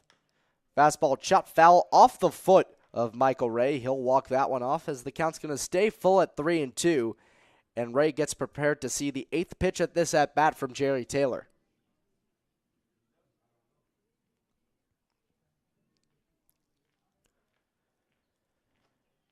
Taylor laboring there on the mound. No one warming up in the bullpen behind him.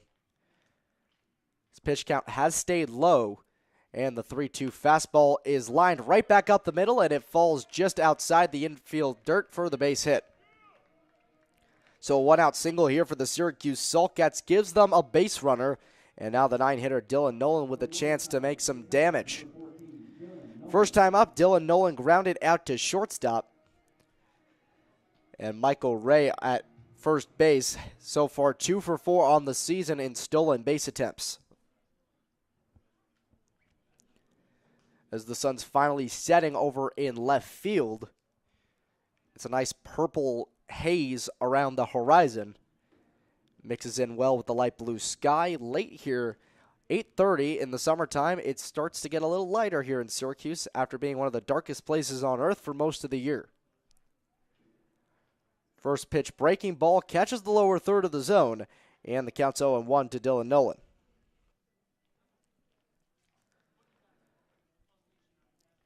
Dylan Nolan still trying to bring that 159 batting average up, though he's been a mainstay behind the plate, catching 20 games so far for this Saltcats team. He's fallen victim to the strikeout 16 times. That's third most on the team. As the runner goes, and that one skied high down the right field line, but well into foul territory. That was a deep shot, but did not have the distance, and the count's 0-2.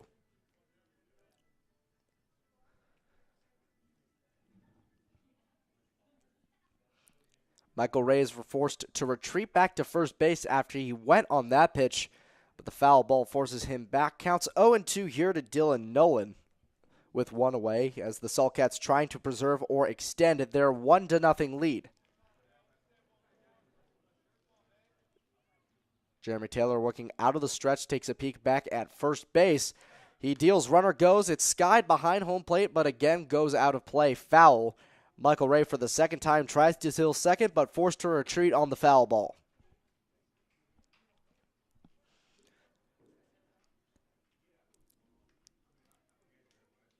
You could say at the very least it's an aggressive base running position that the Saltcats have, as most teams in this league do. A lot of players aren't used to the wood bats, and so aggressive base running strategies help them overcome that and get big wins. The 0-2. Fastball misses inside as Dylan Nolan peeks his shoulder away, and the count's 1-2. So far this inning, Jeremy Taylor has allowed a hit that leaves Michael Ray on first base, one away. A 1-0 lead for the Syracuse Saltcats. Dylan Nolan at the plate with a 1-2 count, trying to extend that here. Taylor deals the 1-2. He goes again from first base, and the ball is again fouled back. Michael Ray just can't catch a break trying to steal second as Dylan Nolan continually fouls off pitches. Surprisingly, though, no pickoff attempts from Jeremy Taylor this at-bat after he'd been doing them free willy so far today.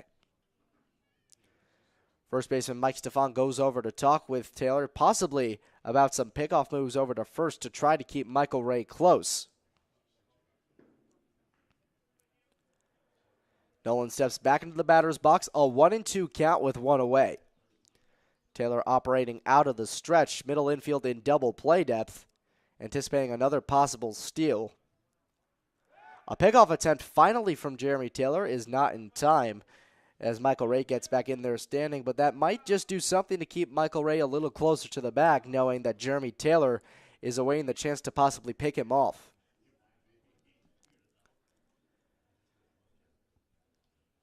Michael Ray takes a very short lead over at first base.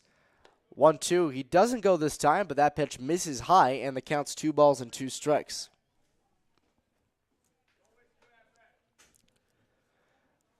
Nolan's working hard this at-bat, has fouled off 3 pitches in a row, and then took that ball. It's now going to be the 7th pitch of this at-bat here to Nolan. Taylor from the stretch.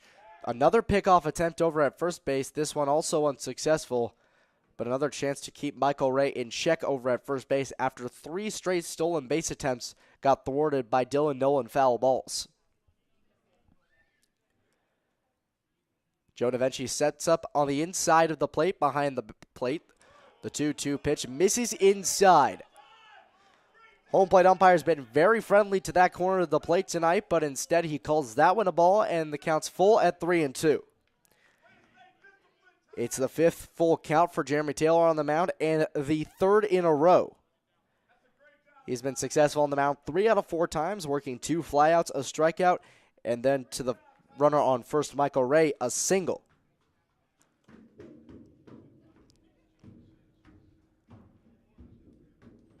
Jeremy Taylor now gets set. Full count here on Dylan Nolan. The payoff.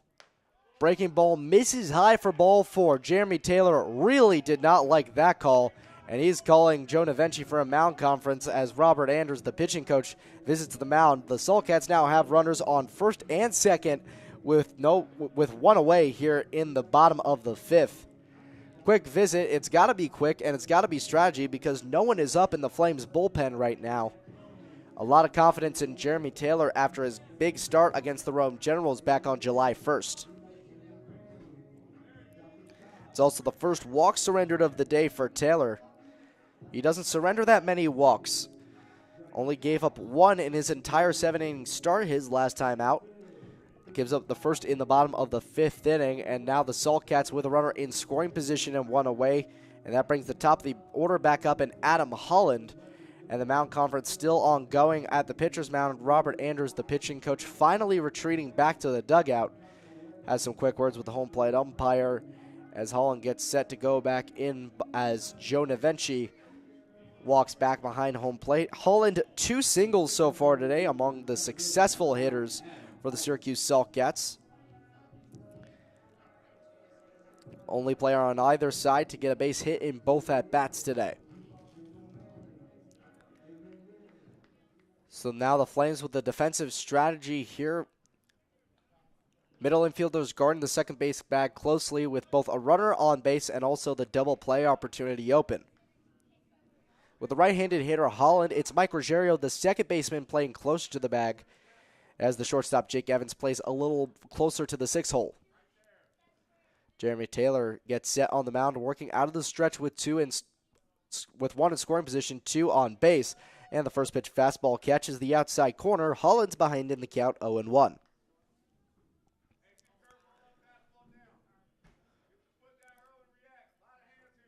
Adam Holland only 8 RBIs on the season, but plenty for a guy who leads off for the team. Jeremy Taylor set again. Ruggiero playing closely to second. The 0-1's fouled very softly over towards the Flames dugout, well out of play. And the count's 0-2.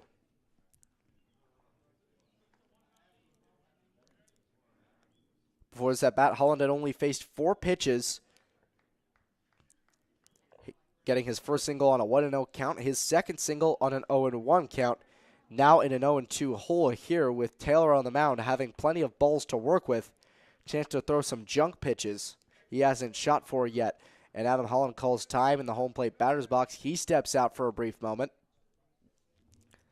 As Jeremy Taylor is really trying to preserve the Flames' chances here as they trail 1-0. And the Saltcats have 2 runners on base with 1 away. 0-2 count on Holland, and that one's chopped back over to second. Could be 2. Flips over underhand, and it hits off of Dylan Nolan, advancing to second. Poor toss from Mike Ruggiero. An attempt to get the runner at second. Hits the runner going to second. And so now the bases are loaded with 1 away. The double play opportunity still exists, but now a much bigger threat as Xander Ferlenda steps into the batter's box. Coming in today, hitting above 300. Far better than Adam Holland's 203. So that goes down as a fielder's choice. No official hit for Adam Holland as there was no attempt to get him at first. And so now it's Michael Ray on third base, Dylan Nolan on second, and Adam Holland, who just reached on a fielder's choice, on first. Xander Ferlenda 0 for 2 tonight. A ground out back to the pitcher and a pop out to second to his name so far. Taylor deals the first pitch. Fastball catches the outside corner, and quickly Ferlenda behind in the count 0-1.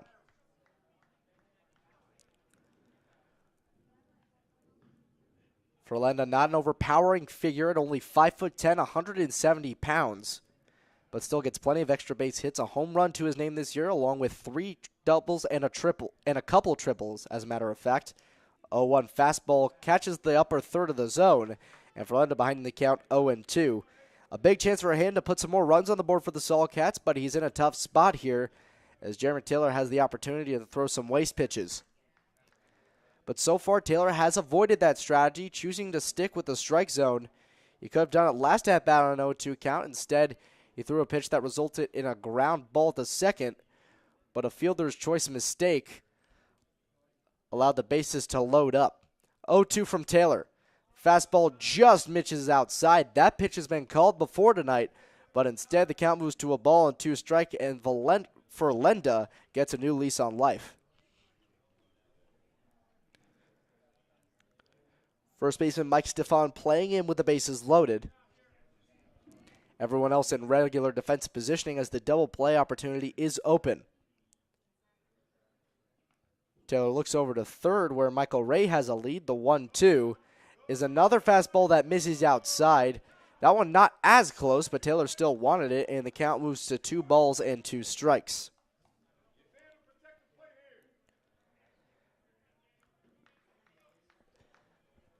The aggressive approach for the Syracuse Saltcats turning a little more patient this inning, being very successful at also drawing a walk, working full counts, and getting Jeremy Taylor in a pickle on the mound. A big lead on second base from Dylan Nolan as the 2-2 is skied into right center field. That one's going to drop for a base hit. One run comes around to score. Coming around third is Dylan Nolan. The throw is cut off by Mike Stefan, the first baseman. And 2-run score on the 2-run single from Xander Ferlenda. It's now a 3-0 DeSalle Cats lead.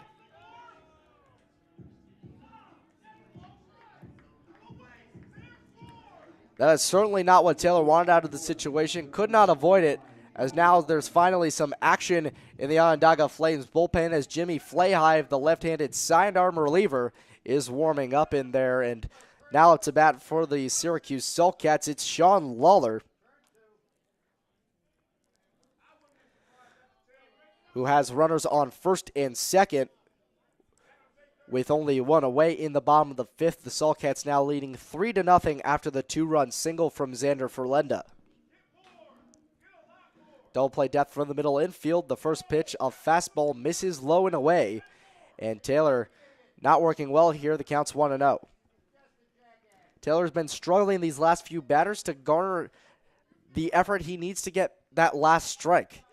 He's had a lot of 2-strike counts. He's only had 2 strikeouts so far today. Correct me, he's only had 1 so far today, though he's had 2 strikes on numerous batters, including multiple 3-2 counts.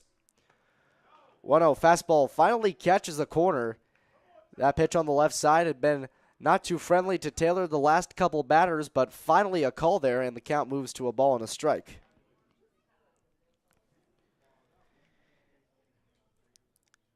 It's Adam Holland on second base, and on first base, it's Xander Ferlenda. Sulcats a chance to extend the lead even further after 2 runs on the Ferlenda single, as the 1-1 fastball misses inside. 2-1 count here to Lawler.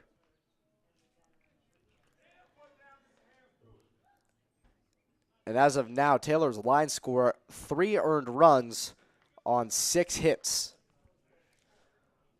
Far cry from his 7-inning, 7-hit, 1-run performance back on July 1st against the Rome Generals. 2-1. Fastball misses way inside. That one not even close as Lawler has to jump out of the way. The count's now 3 balls and a strike. And now Taylor here forced to throw a strike or else risk bases loaded again with 1 away. And that did not turn out well last time as he allowed a 2-run single.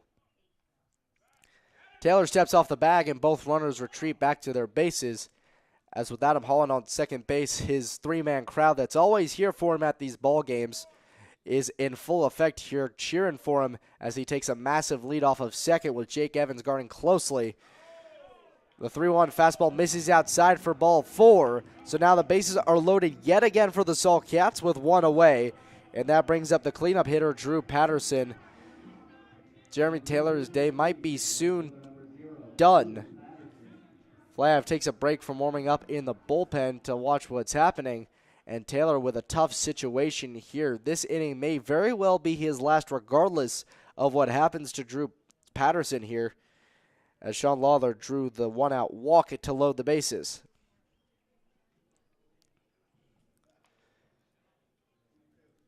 Taylor, the righty, against the right-hander Patterson. The first pitch is chopped on the ground towards third, but it hits off of Patterson's foot, so the ball is deemed foul, and the count's no balls and a strike.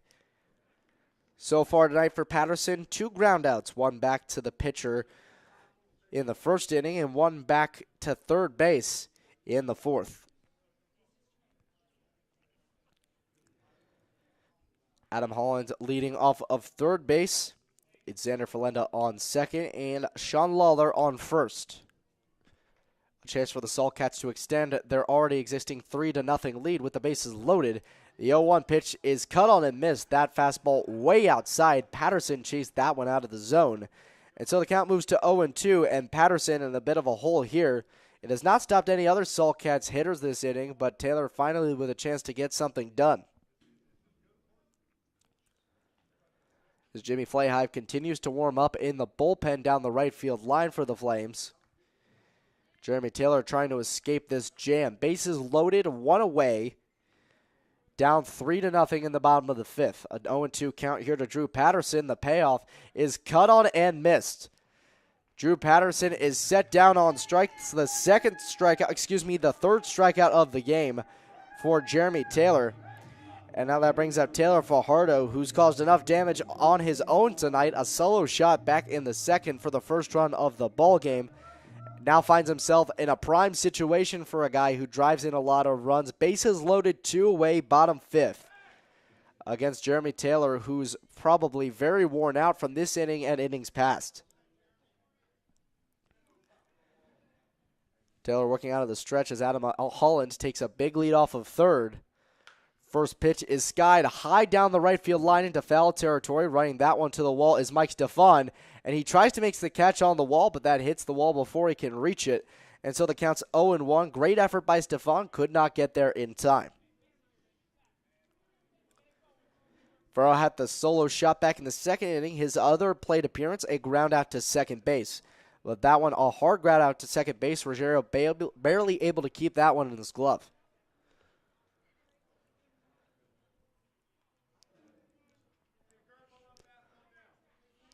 Taylor still trying to escape this jam with the bases loaded behind him, 2 away. The biggest power hitter on the Saltcats roster facing him in the batter's box. Taylor, the 0-1. Cut on and miss. High cheddar gets cut at by Taylor Fajardo, and he's behind in the count 0-2. Great pitch by Jeremy Taylor to get Fajardo to chase out of the zone. Fajardo hadn't had too much luck against the Flames so far this season, but the solo home run marks his first big moment against this ball club. Holland off of third. Verlinda off of second. Lawler off of first. 0-2. Fastball misses way outside. Novenci able to glove that one backhanded in order to keep it from going to the backstop. So the count moves to 1-2. But still a tough spot for Taylor Fajardo at the plate, and an even tougher spot for Jeremy Taylor on the mound. Trying to get out of this jam, a jam he has already seen this inning and failed to keep under control.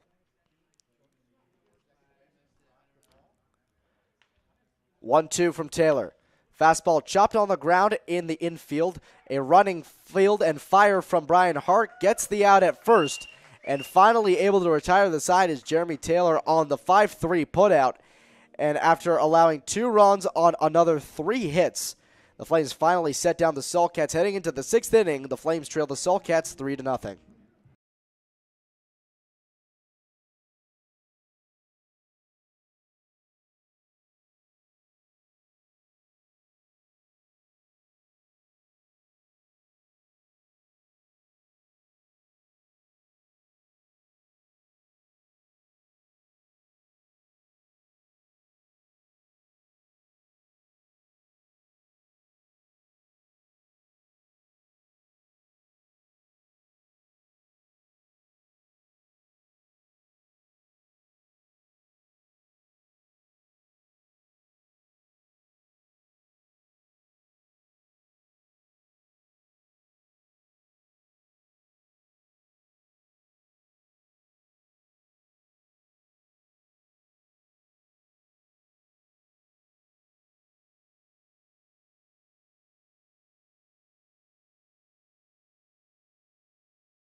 Flames surrender 2 runs in the bottom of the 5th inning, and it's Mike Stefan taking his first swings of the day to lead off the top of the 6th for the Flames.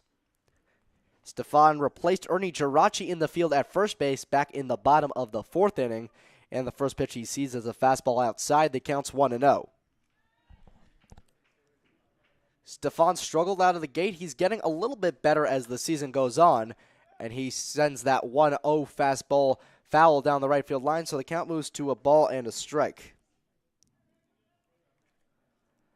As I'm saying, Stefan getting a little bit better at the plate, now hitting above the Mendoza line at 207. He'd been toiling around the 120 mark for quite a long time this year, as the 1-1 is fouled hard down the third base line, just a few feet left of the third base bag. And so the count moves to a ball and 2 strikes to Mike Stefan. Geraci ends the ball game with 2 groundouts, 1 to second base, 1 to third. An 0 for 2 day for Ernie Geraci, still trying to get in a groove at the plate.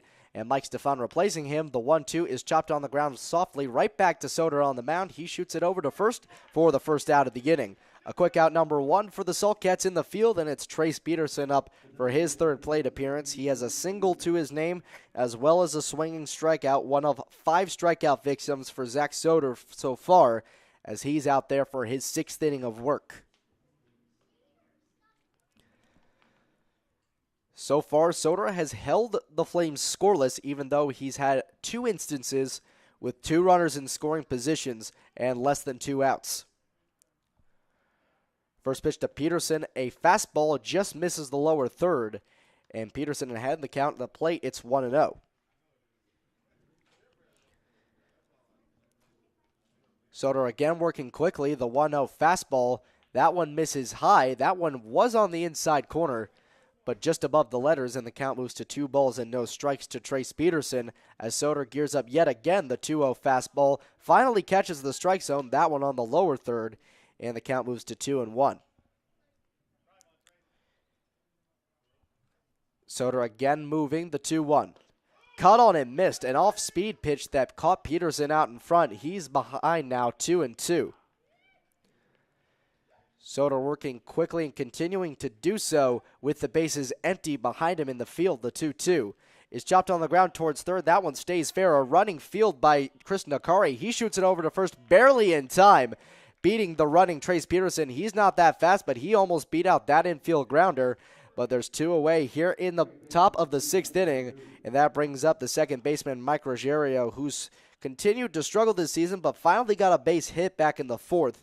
He did, however, get gunned down on a fielder's choice to end the 4th inning. First pitch fastball misses high in the zone. The count's 1-0 to Ruggiero. 1 for 2 on the day after the single. He flew out to right his first time up. 1-0 pitch, a ball in the dirt. Soder held on to that fastball just a bit too long, and the count moves to 2 balls and no strikes. Ruggiero's had his struggles at the plate, no problem drawing walks, 6 so far this year, as he grounds that one between Thornton short again, and that gets through for another base hit for Mike Ruggiero. 2 on the day for him now, and the Flames have a 2-out base runner for Joe Navenchi, who's himself 1 for 2 on the day, a single back in the 2nd, and a fielder's choice to end the inning back in the 4th. Those 2 at-bats for Navenchi is only 2 on the season. He's making his first start for the Flames so far. He only appeared in 1 inning behind the plate last night against the Syracuse Spartans. Small lead from Ruggiero off of first base as the first pitch to Navenchi is chopped foul down the third base line. The count's 0-1.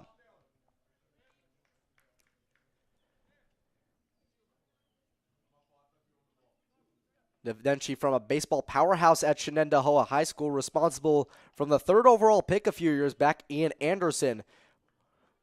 As the 1-0 pitch misses in the dirt, and the 0-1 pitch misses in the dirt, and the count's even at a ball and a strike. Short lead again off of first for Mike Ruggiero. The 1-1 fastball misses outside. Counts now 2 balls and a strike.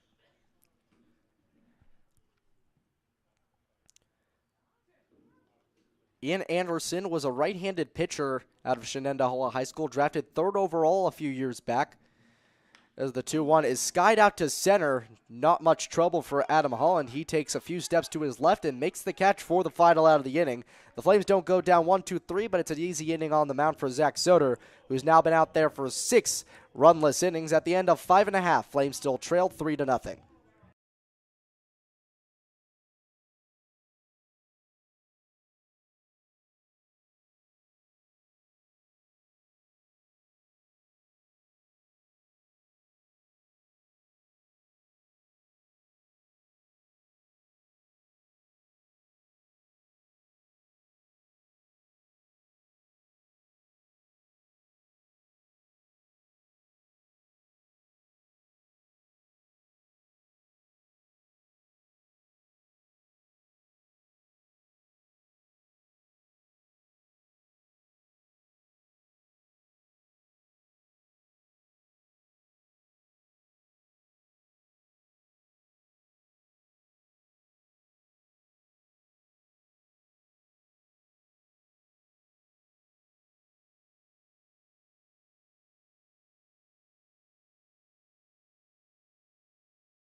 It's 6-7-8 leading off the bottom of the 6th inning for the Syracuse Saltcats as they still lead the Onondaga Flames 3-0 after a solo home run from Taylor Fajardo in the 2nd, and they put up 2 runs back in the bottom of the 5th inning. It's Christian Nakari leading off. He's 0 for 2 so far tonight. A pop out right back to the pitcher in Jeremy Taylor on a failed bunt attempt and a ground out to first. Taylor still out there, his 6th inning of work as Jimmy Flahive continues to warm up in the bullpen. First pitch is a foul back towards the netting behind home plate, and Nakari behind in the count 0-1. Nakari's displayed a stellar glove over there at third base so far today, a diving catch to stop a line shot from Brian Hart back in the first couple innings, as well as some stellar defensive work fielding some soft ground balls as the 0-1 skied high foul behind home plate. Again, this one out of play, and the count's 0-2. So far for Jeremy Taylor, 3 earned runs on 6 hits through 5 innings of work. Hoping this one can go by a little smoother than the last, which went through 8 batters, and the 0-2 is cut on and missed. The 4th strikeout victim of the night for Jeremy Taylor, as there's one away in the bottom of the 6th. That brings up the first baseman, Patrick Miner, who is also 0 for 2 on the night, was the first strikeout victim for Jeremy Taylor back in the 2nd inning. The other time he was up back in the last inning to lead off, he flew out to right field. Right-handed matchup, as the first pitch is a fastball that catches the lower outside corner, and the count's 0-1. Miner's made Taylor work so far. Both of his at-bats went to 3-2 counts before reaching their conclusion, and the 0-1's chopped on the ground softly over to second. Ruggiero fields it easy, fires to first, and there are 2 away here in the bottom of the 6th. Ruggiero fielded that one a little bit above his chest, shot it over to first for the second out. That brings up Michael Ray, the shortstop, who is 1 for 2 on the night. A flyout back in the 2nd inning, and then a single back in the 5th. Came around to score on the 2-run single by Xander Ferlenda. Michael Ray also has forced Jeremy Taylor to work, has worked into 2-2 and 3-2 counts. He shows bunt but pulls back, and that one still catches the outside corner. The count's 0-1 as Michael Ray attempted to show bunt with 2 away. Brian Hart was charging in hard from third base, as now Dylan Nolan awaits on deck. 0-1 from Taylor. Fastball swung on and missed way outside the zone. Got Michael Ray to chase. He's behind in the count 0-2. So far since the start of this game, Jeremy Taylor has struggled holding 0-2 counts and often getting forced into 2-2 or 3-2. But so far this inning, very successful. A 3-pitch strikeout to start this one out. It didn't even need 2 strikes to force a ground out, as that one is a cold strike 3 on the fastball to Michael Ray. He's retired for the 5th strikeout for Jeremy Taylor tonight, and after 6 innings of play, the Flames still trail the Saltcats 3-0.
The Flames go to a pinch hitter to start off the top of the 7th inning, still down 3-0.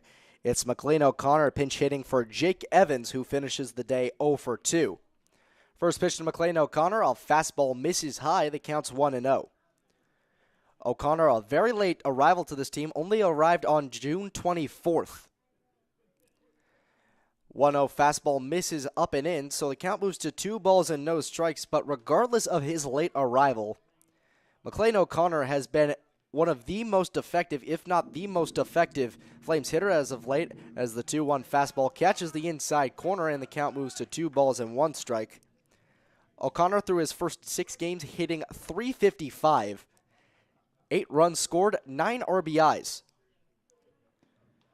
2-1 fastball misses low, so 3 balls and a strike to McLean O'Connor. He's also had 2 doubles and 2 home runs, both coming in the same inning against the Cheryl Silversmiths on Monday. The 3-1 fastball catches the lower third, so the count moves to full 3-2 on McLean O'Connor. Full pitch payoff here. Chopped on the ground, foul down the third base line. Hard contact from O'Connor. He needs to straighten that one out if he wants to make any damage. So the count stays at 3-2. Doesn't strike out too much, only 4 strikeouts to his name. He grounds over to third. A soft one fielded by Nakari. Delivers over to first just barely in time to catch the speedy O'Connor gunning down the line. And there's one away here in the top of the 7th inning. And that brings up the top of the order in Mike Netzel, who is currently 2 for 3 on the day, halfway to the cycle with a single and a double to his name. However, both times he's end up stranded. And the other at bat, a swinging strikeout in the 2nd inning. First pitch to him is a fastball, misses high, count 1-0. Zach Soder out for his 7th inning of work, getting behind in counts early in this inning. 1-0 fastball this time catches the upper third, so the count evens up at a ball and a strike. So far for Zach Soder, no runs allowed, but 6 hits for the Flames. Has gotten away with multiple instances of 2 runners in scoring position as that one skied into shallow center field. Holland runs in to make the catch for the 2nd out. Holland covers a lot of ground on that play, and there are 2 away in the top of the 7th inning. That brings up Jack Cherno, who has walked twice so far today. The other time, a ground out right back to the pitcher. Flames still without a run scored here in the top of the 7th inning. Trailing 3-0 with 2 away against the Syracuse Sulcats. Cherno goes up to face Soder in a lefty-lefty matchup. The first pitch, a fastball, misses outside. The friendly left side of the plate doesn't get called there, and the count's 1-0. Soder, as always, working very quickly on the mound, the 1-0. Fastball just misses below the zone, and the count's now 2 balls and no strikes to Jack Cherno, who's been one of the most consistent players on this team in terms of batting average and also just getting on base. The 2-0 is a fastball that just misses high. That one looked like it was right down the middle, but it was just above the belt. The count's 3-0. 3-0. Fastball catches the outside corner. This time the friendly left side of the plate gets the call, and the count moves to 3-1. Cherno for most of this season and still now hovering close to 500 when it comes to on-base percentage, as the 3-1's ripped right back up the middle, and that falls between second and short for a base hit. Cherno gets the 2-out single, his first hit of the ball game, and that brings up the third baseman Brian Hart for his 4th plate appearance. No luck for him so far. A line out to third, a ground out to third, and a swinging strikeout to his name so far, 0 for 3.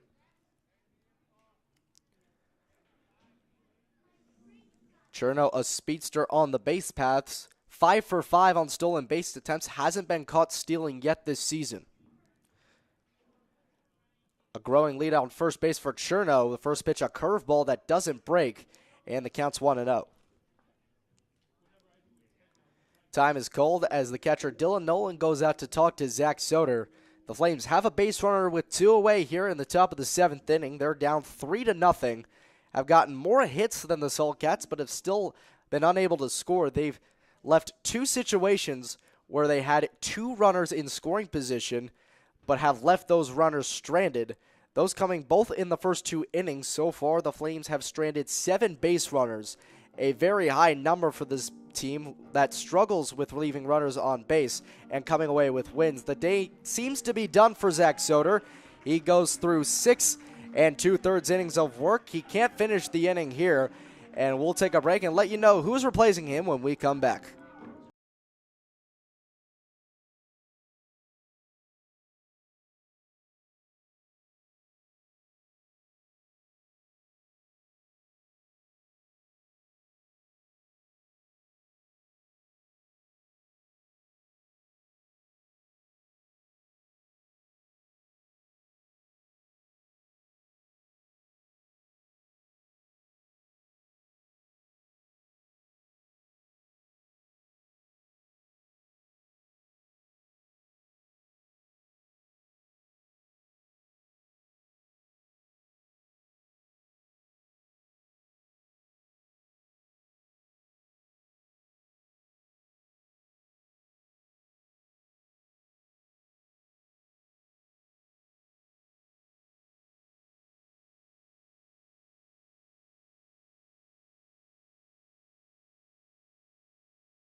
So a new pitcher coming in for the Syracuse Sulcats. It's Peter Joseph, the righty out of Northwood University, and he'll face Brian Hart with 2 away in the top of the 7th inning, a runner on first base. And the first pitch is a fastball that catches the outside corner for strike 1.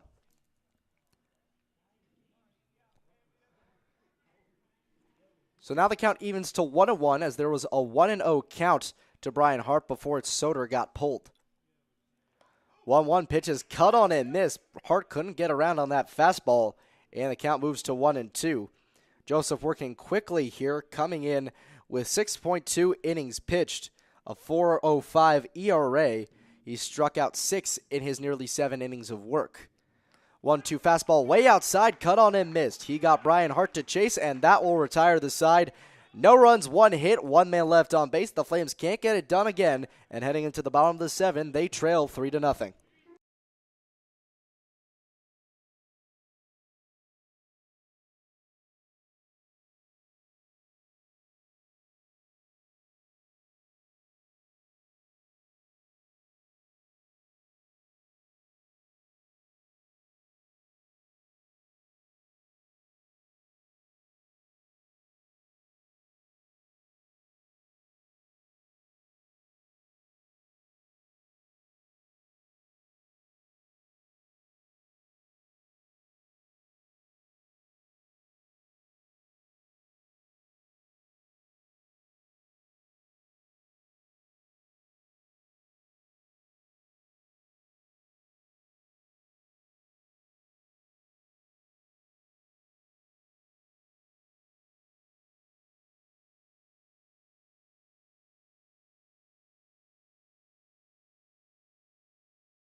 New arm on the mound for the Onondaga Flames. It's Jimmy Flahive replacing Jeremy Taylor, whose final line score on the night is 6 innings pitched, 5 hits, 3 earned runs, 2 walks, and 5 strikeouts. Jimmy Flahive coming in as the lowest ERA of any pitcher in the entire NYCBL. He'll face, first of anyone, Dylan Nolan, the 9-hitter, to lead off the bottom of the 7th inning.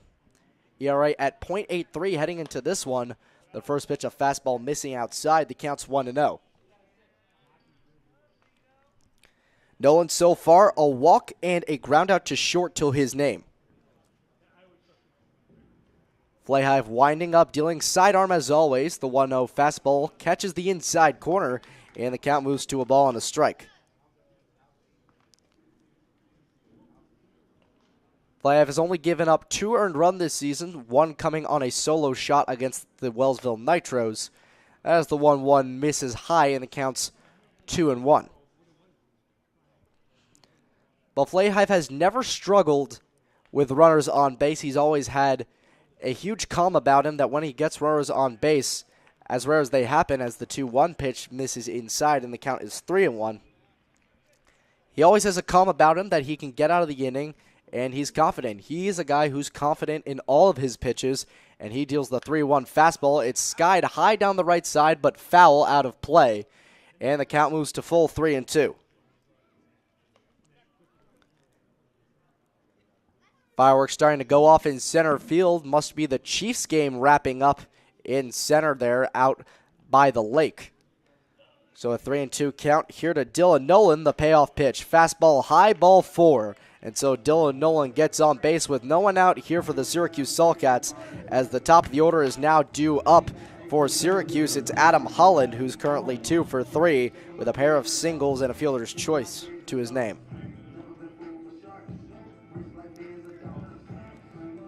As always, Adam Holland either taking a squatting prayer or just squatting and stretching out his legs before the at-bat. Finally steps into the batter's box as Dylan Nolan takes a short lead off of first base, growing by the moment. Flahive is always working out of the stretch with his sidearm pitching motion. He deals the first pitch. It's lined towards the screen behind home plate, foul, and the count moves to 0-1.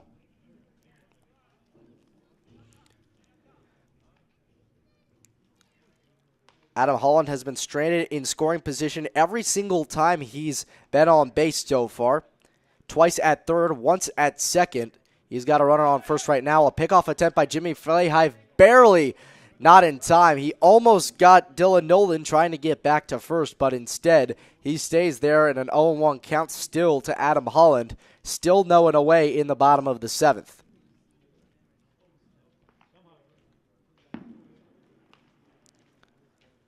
A growing lead for Nolan off of first base. Flahive trying to get out of this inning. Holland shows bunt, pulls back. Nolan's caught between the bases. He goes down to second and gets there ahead of the throw from Joe Navenci. So Dylan Nolan able to steal second after being hesitant at first. Able to hesitate and still steal second. Navenci still hasn't gotten his first caught runner in the NYCBL after making his first start behind the plate tonight. The count moves to 0-2 as that pitch was a called strike, but still Dylan Nolan is now in scoring position after the stolen base. It's an 0-2 count here to Holland. Flahive looking back at Dylan Nolan. He'll step off the bag and regain his bearings on the mound. He's working off the backside of the mound. The lefty against the right-handed hitting Adam Holland. 0-2. Ripped down the right side, and that falls in front of Mike Netzel, the right fielder, for a base hit. Runner at third holds up. Going for 2 is Adam Holland. A gutsy call and a horrible decision by Mike Netzel in right field to throw that one home. The runner at third was holding up, and Adam Holland able to advance to second on the throw home. So a single and an advance on a throw now has 2 runners in scoring position for the Saltcats with nobody out in the bottom of the 7th. It's just another mental mistake you can't afford to make when you're down by 3 runs. And now Flahive has 2 runners behind him in scoring position with the 2-hitter Xander Ferlenda due up. He's responsible for an RBI tonight. As a matter of fact, 2 RBIs. He had a 2-run single back in the 5th inning. The entire infield playing in here with 2 in scoring position and nobody out in the 7th. They're still down 3 runs. Flahive deals the first pitch. A fastball missing high and outside. The count's 1-0.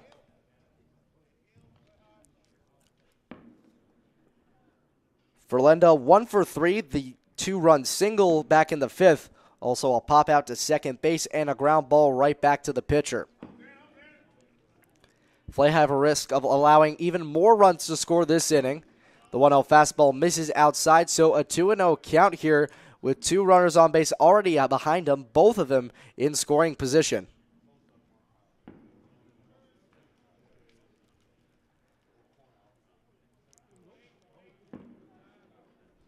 The Flames went into this one probably very confident about their chances, trailing by 3 with 2 in scoring position as Xander Verlinda swings and misses on the 2-0 fastball. He was way out in front of that fastball, and the count's 2-1.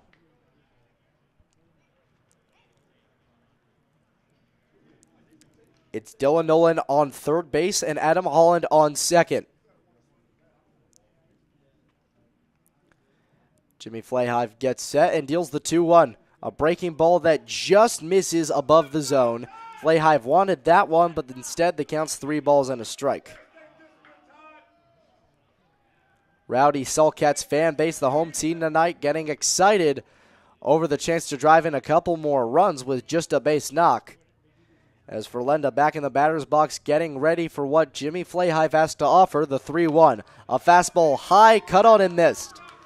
Xander Verlinda chases at the high cheddar and the count moves to full 3-2. Jeremy Taylor struggled with full counts near the end there. The first full count of the night, the second for Jimmy Flahive. He allowed a walk the first time. Let's see what happens here. The 3-2 is fouled right back to the net behind home plate. So the count's going to stay full at 3-2, and Xander Verlinda lives to see another pitch. He's taking an aggressive stance here while also being patient at the plate, except for that one fastball that was above the zone he gave chase to. So it's a 3-2 count to him. He's working a very good count here. This is about to be the 7th pitch of the at-bat. Flahive set, 3-2. Fastball misses way inside, ball 4. Verlinda barely gets out of the way of it, but whether a hitter or not didn't matter. He's on first base, and the bases are loaded with nobody out.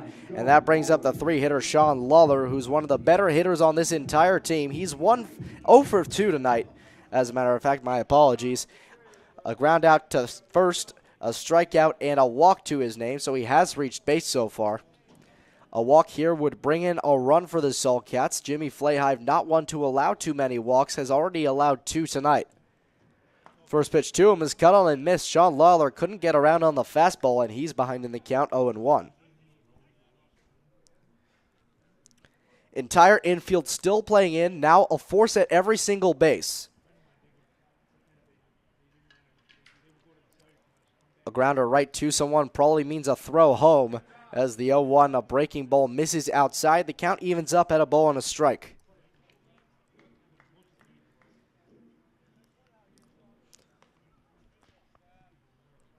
Various fireworks have been going off in the outfield, likely from a ways away. And the 1-1. Fastball catches the outside corner. That one, a running fastball, barely catches the outside part of the plate, and the count moves to a ball and 2 strikes on Sean Lawler.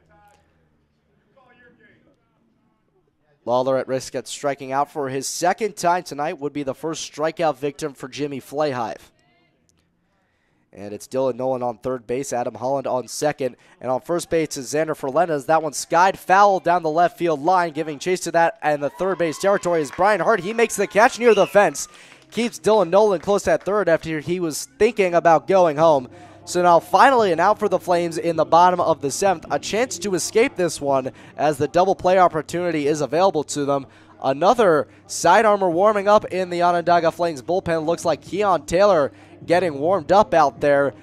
Pitching coach Robert Andrews going out to talk to Jimmy Flahive. His night could already be done as the infield convenes, and looks like he is finally done. He only went a third of an inning here. And we'll tell you if it's Keon Taylor when we come back.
It is Keon Taylor in to replace Jimmy Flahive after he only went a third of an inning on the mound. And Keon Taylor comes in with 3 runners on the bases behind him and only 1 away. He'll face Drew Patterson first of anyone. Instead, is a pinch hitter for the Syracuse Sulcats. First pitch to him is a fastball called a strike on the inside corner. The pinch hitter is number 11. That's Chris Anderson. He is out of Nichols College, hitting only .115 so far this season. He replaces Drew Patterson and will likely be a straight substitution next inning in right field. 0-1.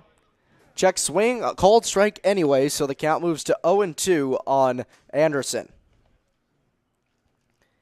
Anderson came in as a pinch hitter, has a chance of making Keon Taylor's job on the mound a lot easier. Bases are loaded behind Taylor. Only 1 out, an 0-2 count here on the pinch hitter Anderson. 0-2 fastball misses inside, brushes him off the plate a bit, so the count moves to a ball and 2 strikes.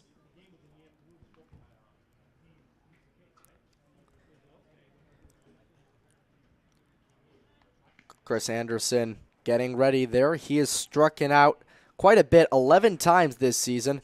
A breaking ball on 1 and 2, misses above the zone, so the count's now 2 balls and 2 strikes. Chris Anderson still waiting for a pitch he wants to hit, as it's Dylan Nolan leading off of third base, Adam Holland off of second, and Xander Ferlenda off of first base. They've been very patient as the last batter took a very long time, and they waited through a pitching change for the Flames. Taylor deals the 2-2.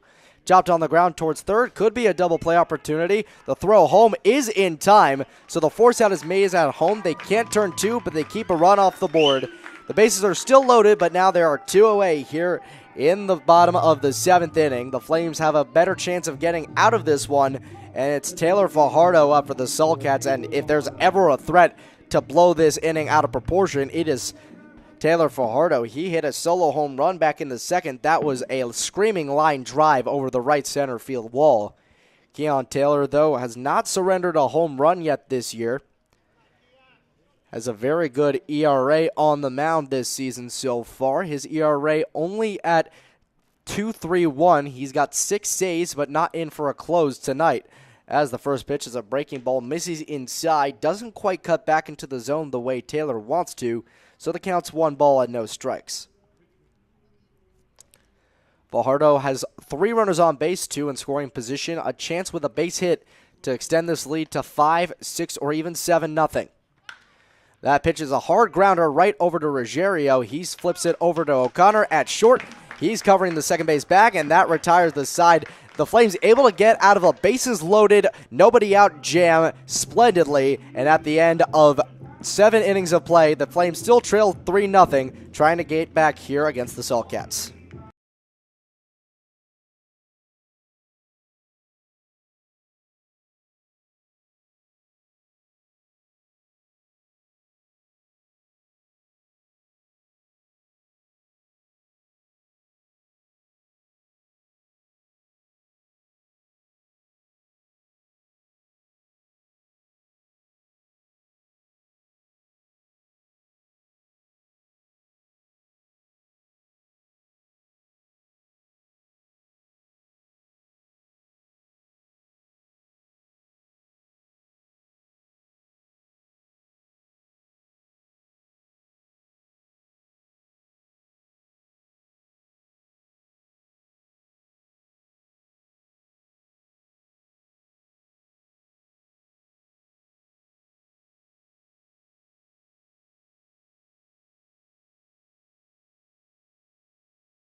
Flames still trail 3-0 in the top of the 8th inning. Colin Matthews set to lead off for the Onondaga Flames after they were barely able to keep Syracuse off the scoreboard in the bottom of the 7th. First pitch fastball is inside, but a cold strike on the corner. And quickly, Matthews behind in the count 0-1. So far tonight, Matthews 0 for 3. This possibly his last chance to extend his 9-game hitting streak. And the 0-1 pitch is a check swing, a cold strike anyway, and the count moves to 0-2.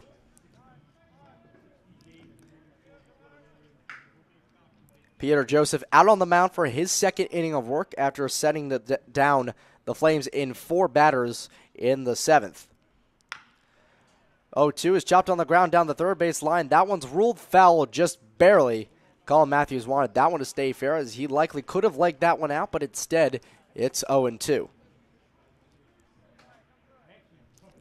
Colin Matthews, a fighter there at the plate, has gotten a hit in 9 of his last 9 games. 4 of those, he got more than 1 hit. 4 in a row, as a matter of fact. The 0-2 fastball is a cold strike 3 on the outside corner.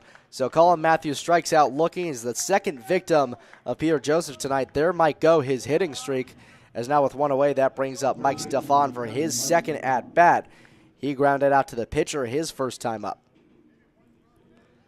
Stefan trying to make something happen as the Flames are trailing 3-0 in the top of the 8th inning. With 1 away, the first pitch to him is a cutter that catches the outside corner. The count's 0-1.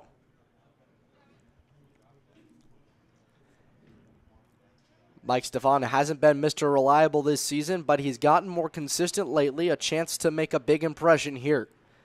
0-1 fastball is skied high, shallow infield. That one in foul territory. Getting under that one is Nakari, and it goes off his glove. He got parked under it, but it bounced off his glove and hit the ground. So the first error of the ball game here for the Syracuse Sulcats. First one for either team tonight. And the count's still 0-2 here to Stefan. He gets a new lease on life after the error by Christian Nakari.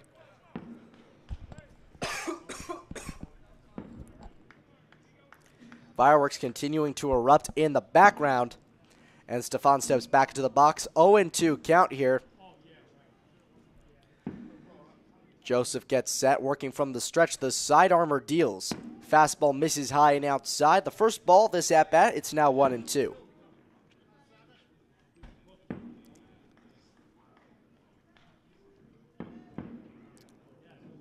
Stefan crowding the plate here with 2 strikes. 1-2. Fastball misses just inside. Joseph really wanted that strike call. That one was close, but the home plate umpire sided with Stefan. The count evens up at 2 balls and 2 strikes.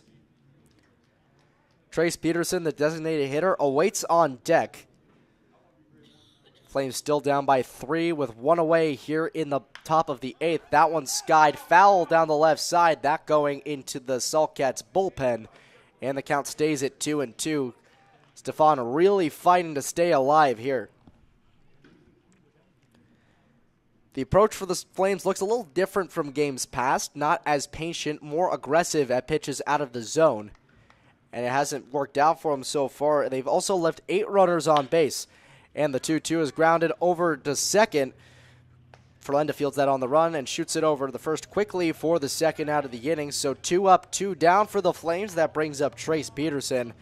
And possibly with 4 outs to work with, one of the last chances for the Flames to get something done here, as Peterson known to have some extra base hit power into those power alleys in right and left center fields.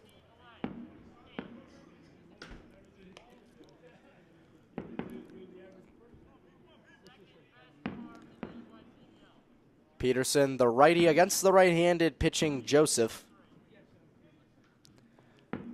Joseph, first pitch, fastball right over the middle. Peterson doesn't even swing at it, and the count's 0-1. Peterson heading into this at-bat, 1 for 3, a single back in the second, and then since then a swinging strikeout and a ground out to third. That one skied into left field. That one's easy pickings for the left fielder, Sean Lawler, and he makes the catch for the final out of the inning. Flames dug down 1-2-3 after 7.5 innings of play. The Flames are still down 3-0.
Flames still struggling, down 3-0 in the bottom of the 8th. Keon Taylor out for his second inning of work after coming in relief for Jimmy Flahive in the 7th.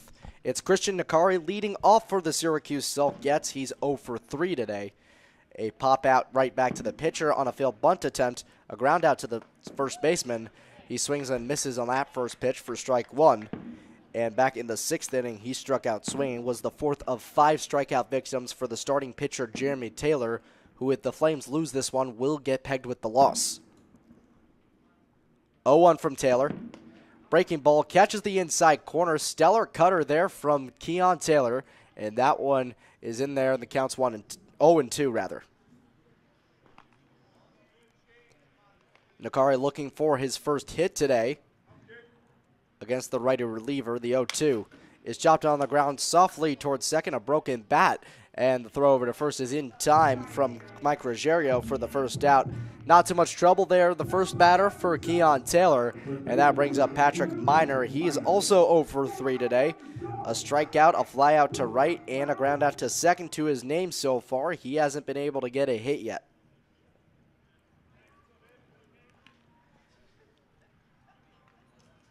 Miner, one of the weaker hitters, trying to extend the 3-0 lead the Sulcats have over the Flames in the bottom of the 8th. They have one away after the Nakari groundout. First pitch is a fastball just missing outside, and the batter Miner is ahead in the count 1-0. Infield's all the way back, not too threatened by anything right now. No one's on base with one away. Taylor deals the 1-0. Cut on and missed on the inside corner. Myra couldn't get around on that pitch, and the count evens up at a ball and a strike. And Keon Taylor has been Mr. Reliable out of the bullpen. He's only blown one save this year, and he ended up getting the win after the Flames managed to score in the top half of the 10th, and he came in for the final inning. The 1-1 pitch misses low and away. Navenchi lets that one sail by him, and the count's 2-1.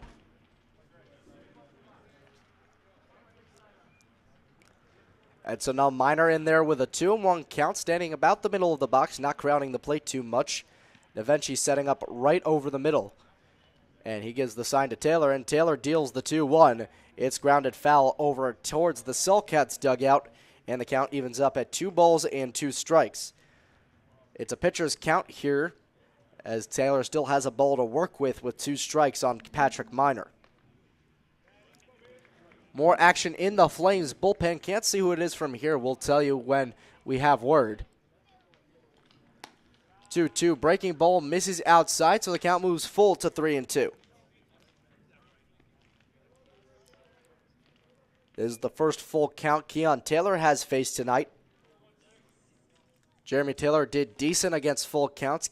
Jimmy Flahive didn't do well in his short tenure on the mound. The 3-2 is fouled over to the left side, so the count stays full at 3-2.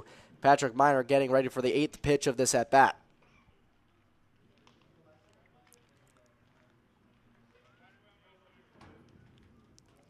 Interestingly, Mike Ruggiero at second base playing in shallow right field.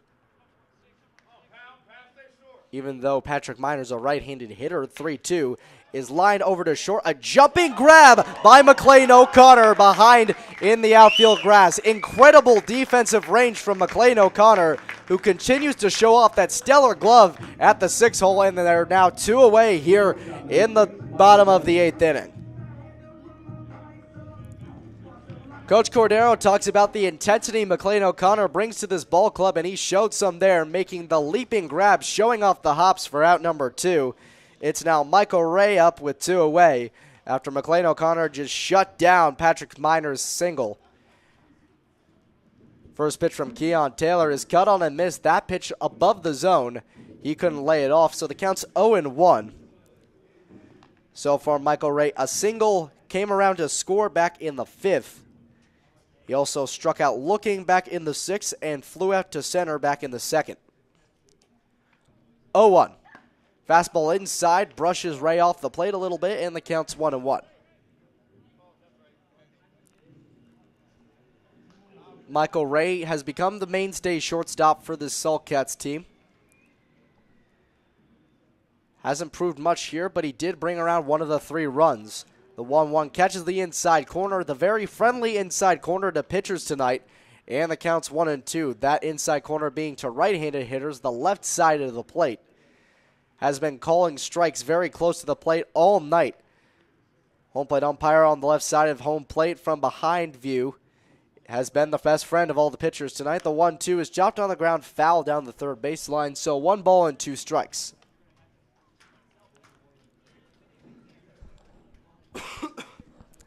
The Flames have had a lot of luck against this Saltcats team this year, only losing their last matchup and that one narrowly.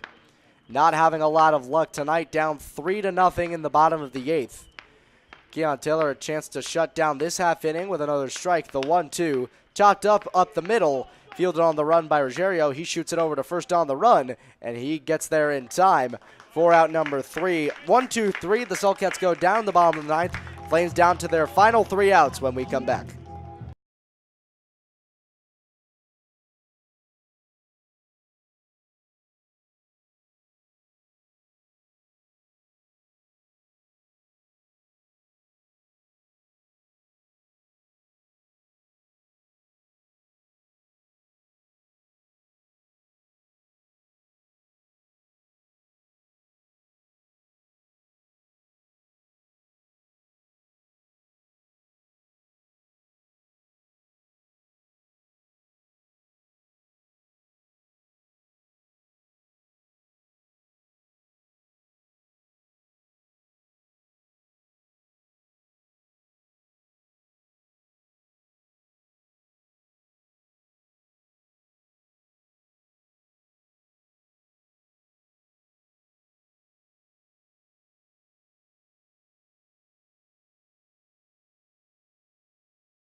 Peter Joseph staying out on the mound to try to complete the 7-out save for the Syracuse Saltcats as the Onondaga Flames resort to a pinch hitter here for Mike Ruggiero. It's A.J. DiFilippo making his first at-bat in tonight's contest. He replaces the second baseman Ruggiero. Should this game go to the bottom of the 9th, he will likely get replaced again. The first pitch is a fastball that catches the lower third, and DiFilippo's behind in the count 0-1. DiFilippo, one of the 2 players who arrived late from Columbia University. Good season so far, hitting .299 heading into today. The 0-1 fastball again catches the lower third, and he's behind in the count 0-2. Certainly wouldn't be optimal for a 3-pitch strikeout on a pinch hit at bat for DiFilippo. The 0-2 is ripped into left field. That one is right in the direction of Sean Lawler as he takes a few steps back to make the catch for the first out of the inning. It'll be another pinch hitter here for the Onondaga Flames after A.J. DiFilippo flies out to left. And that brings up Jarrett Grosguth, who's pitch hitting for the catcher Joe Navenchi. So it's likely that in the event that this ball game continues, Trace Peterson will step foot behind the plate and call balls and strikes. But right now, it's Jarrett Grosguth up to bat. He comes in place of Joe Navenchi. Jarrett Grosguth hitting .298 on the season out of the Community College of Rhode Island. Grosguth started a lot early in the campaign. Started moving around positionally a little bit. Got a few days off, but becoming more of a mainstay. Making a lot of starts and pinch hitting when he's not starting. The first pitch, a fastball that catches the lower third, and the count's 0-1. Grosguth trying to keep this game alive. Flames down to their final 2 outs. Peter Joseph deals the 0-1 fastball. That one again right over the middle. and the count's 0-2. McLean O'Connor waiting on deck. And now Groskuth back in the batter's box, trying to keep the Flames alive here on offense. Defense all the way back in the outfield. The 0-2 misses way inside. Groskuth has to lift his arms to keep them from getting hit. And the count's 1-2.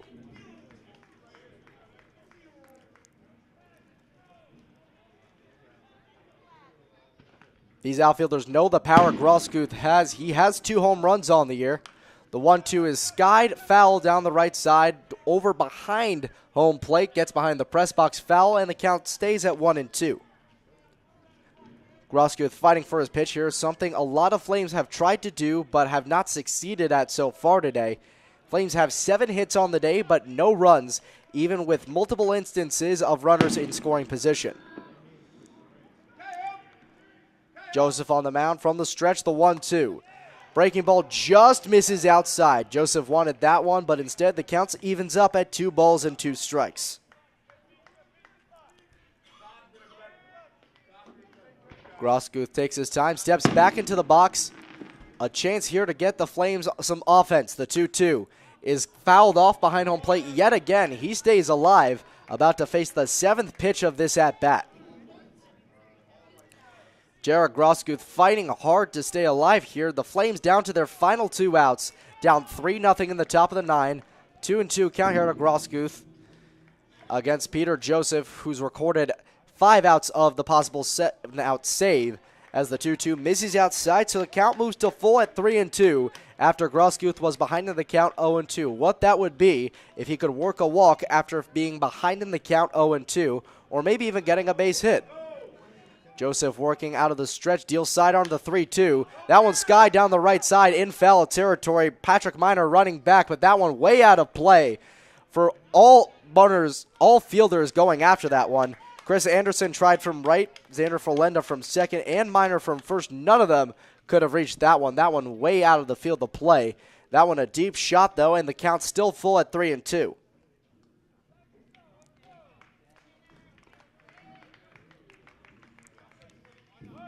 Groskuth finally steps back into the box. A chance to make something happen here. 3-2 count, 1 away, down by 3 in the top of the 9th. The payoff. Fastball just misses outside, ball 4. Groskuth thought about swinging, but he's able to hold up. And now the Flames have a base runner with 1 away.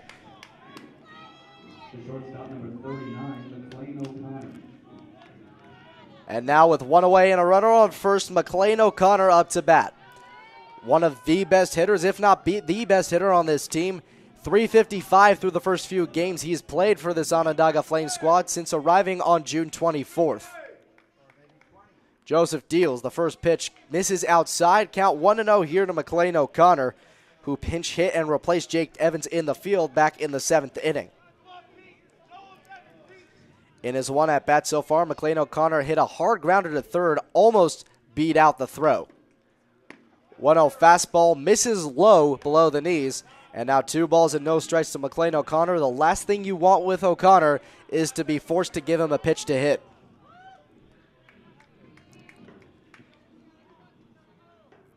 Gaps are wide open down the right and left field lines. 2-0. Fastball right down the middle. McLean O'Connor takes that one and the count's 2-1. Mike Netzel, the top of the order, waits on deck as O'Connor tries to fight for the Flames. They're down by 3. The 2-1 catches the outside corner. McLean O'Connor not a fan of that call. The count evens up at 2 balls and 2 strikes. Flames have 1 away and a runner on first base. And McLean O'Connor with 2 strikes trying to stay alive here. Peter Joseph winds and deals the 2-2. That one skied down the right side again into foul territory. He's able to stay alive, and now the 6th pitch of this at-bat coming up.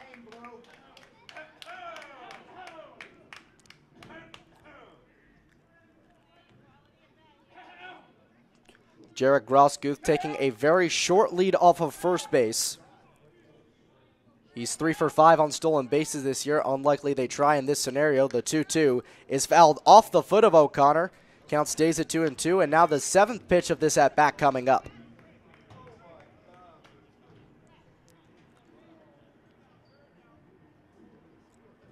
O'Connor really wants a pinch to hit, and Peter Joseph does not want to give it to him. 2-2. Ripped down the right field line, caught on the run by the right fielder, Chris Anderson. That one was right in his direction, and there are 2 away here in the top of the 9th. Flames down to their final out, and it's Mike Netzel up to bat for the Onondaga Flames with the last chance for this ball club. Runner on first, 2 away, down by 3 runs in the top of the 9th.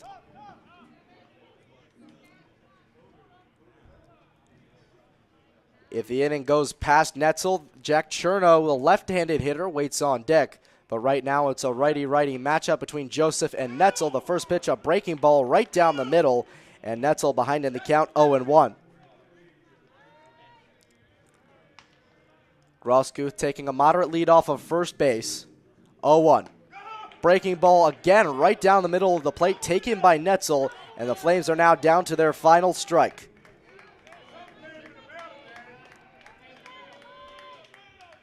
Groskuth on first, 2 out, 0-2 count.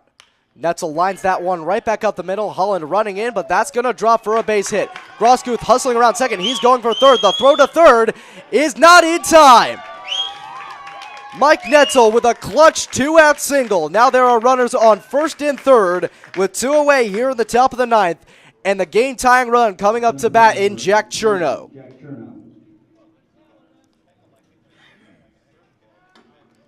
Mike Netzel coming in clutch for the Onondaga Flames, keeping this ball game alive. And Jared Groskuth with the gutsy call to advance to third on a very shallow single. He's in there safely, and now a runner in scoring position for the Flames in the 9th. Down to their final out still with Jack Cherno up to bat. He's 1 for 2 tonight. A single, a ground out to the pitcher, and a pair of walks. The first pitch, a fastball, catches the outside corner. He's behind 0-1. If there's anyone that's Mr. Reliable when it comes to getting base hits, it's Jack Cherno. .315 on the year. For a while, his batting average was hovering near 400. 0-1. Fastball misses high, count evens up at a ball and a strike. As Jack Cherno hasn't driven in a lot of runs this year, only 7 so far. But a prime opportunity with Jared Groskuth leading on third here. 1-1. Breaking ball just catches the lower third, and again the Flames are down to their final strike.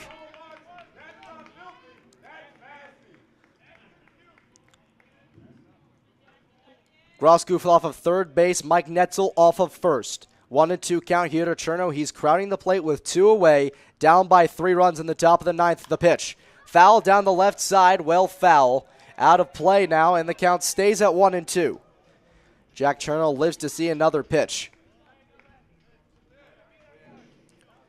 If the inning gets past Jack Cherno, Brian Hart is waiting on deck as Peter Joseph asks for another ball out on the mound.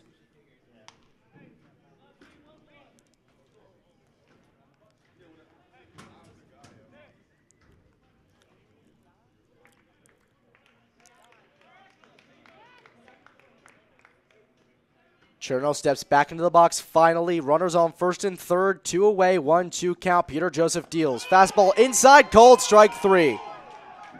Saltcats celebrate like pandemonium, and they win 3-0 over the Onondaga Flames. The Flames left multiple runners on base, and they couldn't get any of them around to score. In total, they leave now 2, 4, 6, 8, 10 runners on base in this one. That's the magic number. The Flames can't win if they leave 10 runners on base. That's just not how it works. They've only won once in that scenario, and that's when they had multiple innings of more than 3 runs where they didn't leave anybody on base. So the Flames lose this one against the Syracuse Saltcats 3-0. Jeremy Taylor gave up all 3 runs. Keon Taylor came in relief, and Peter Joseph gets the 7-out save for the Syracuse Saltcats. Final score here again, 3-0. The Syracuse Saltcats take this one over the Flames. The Flames lose only their second game in the last 7, and the Saltcats have broken their 4-game losing streak. For once again, I'm Brandon Ross. Thank you for joining us. Again, the final score, Saltcats 3, the Flames 0.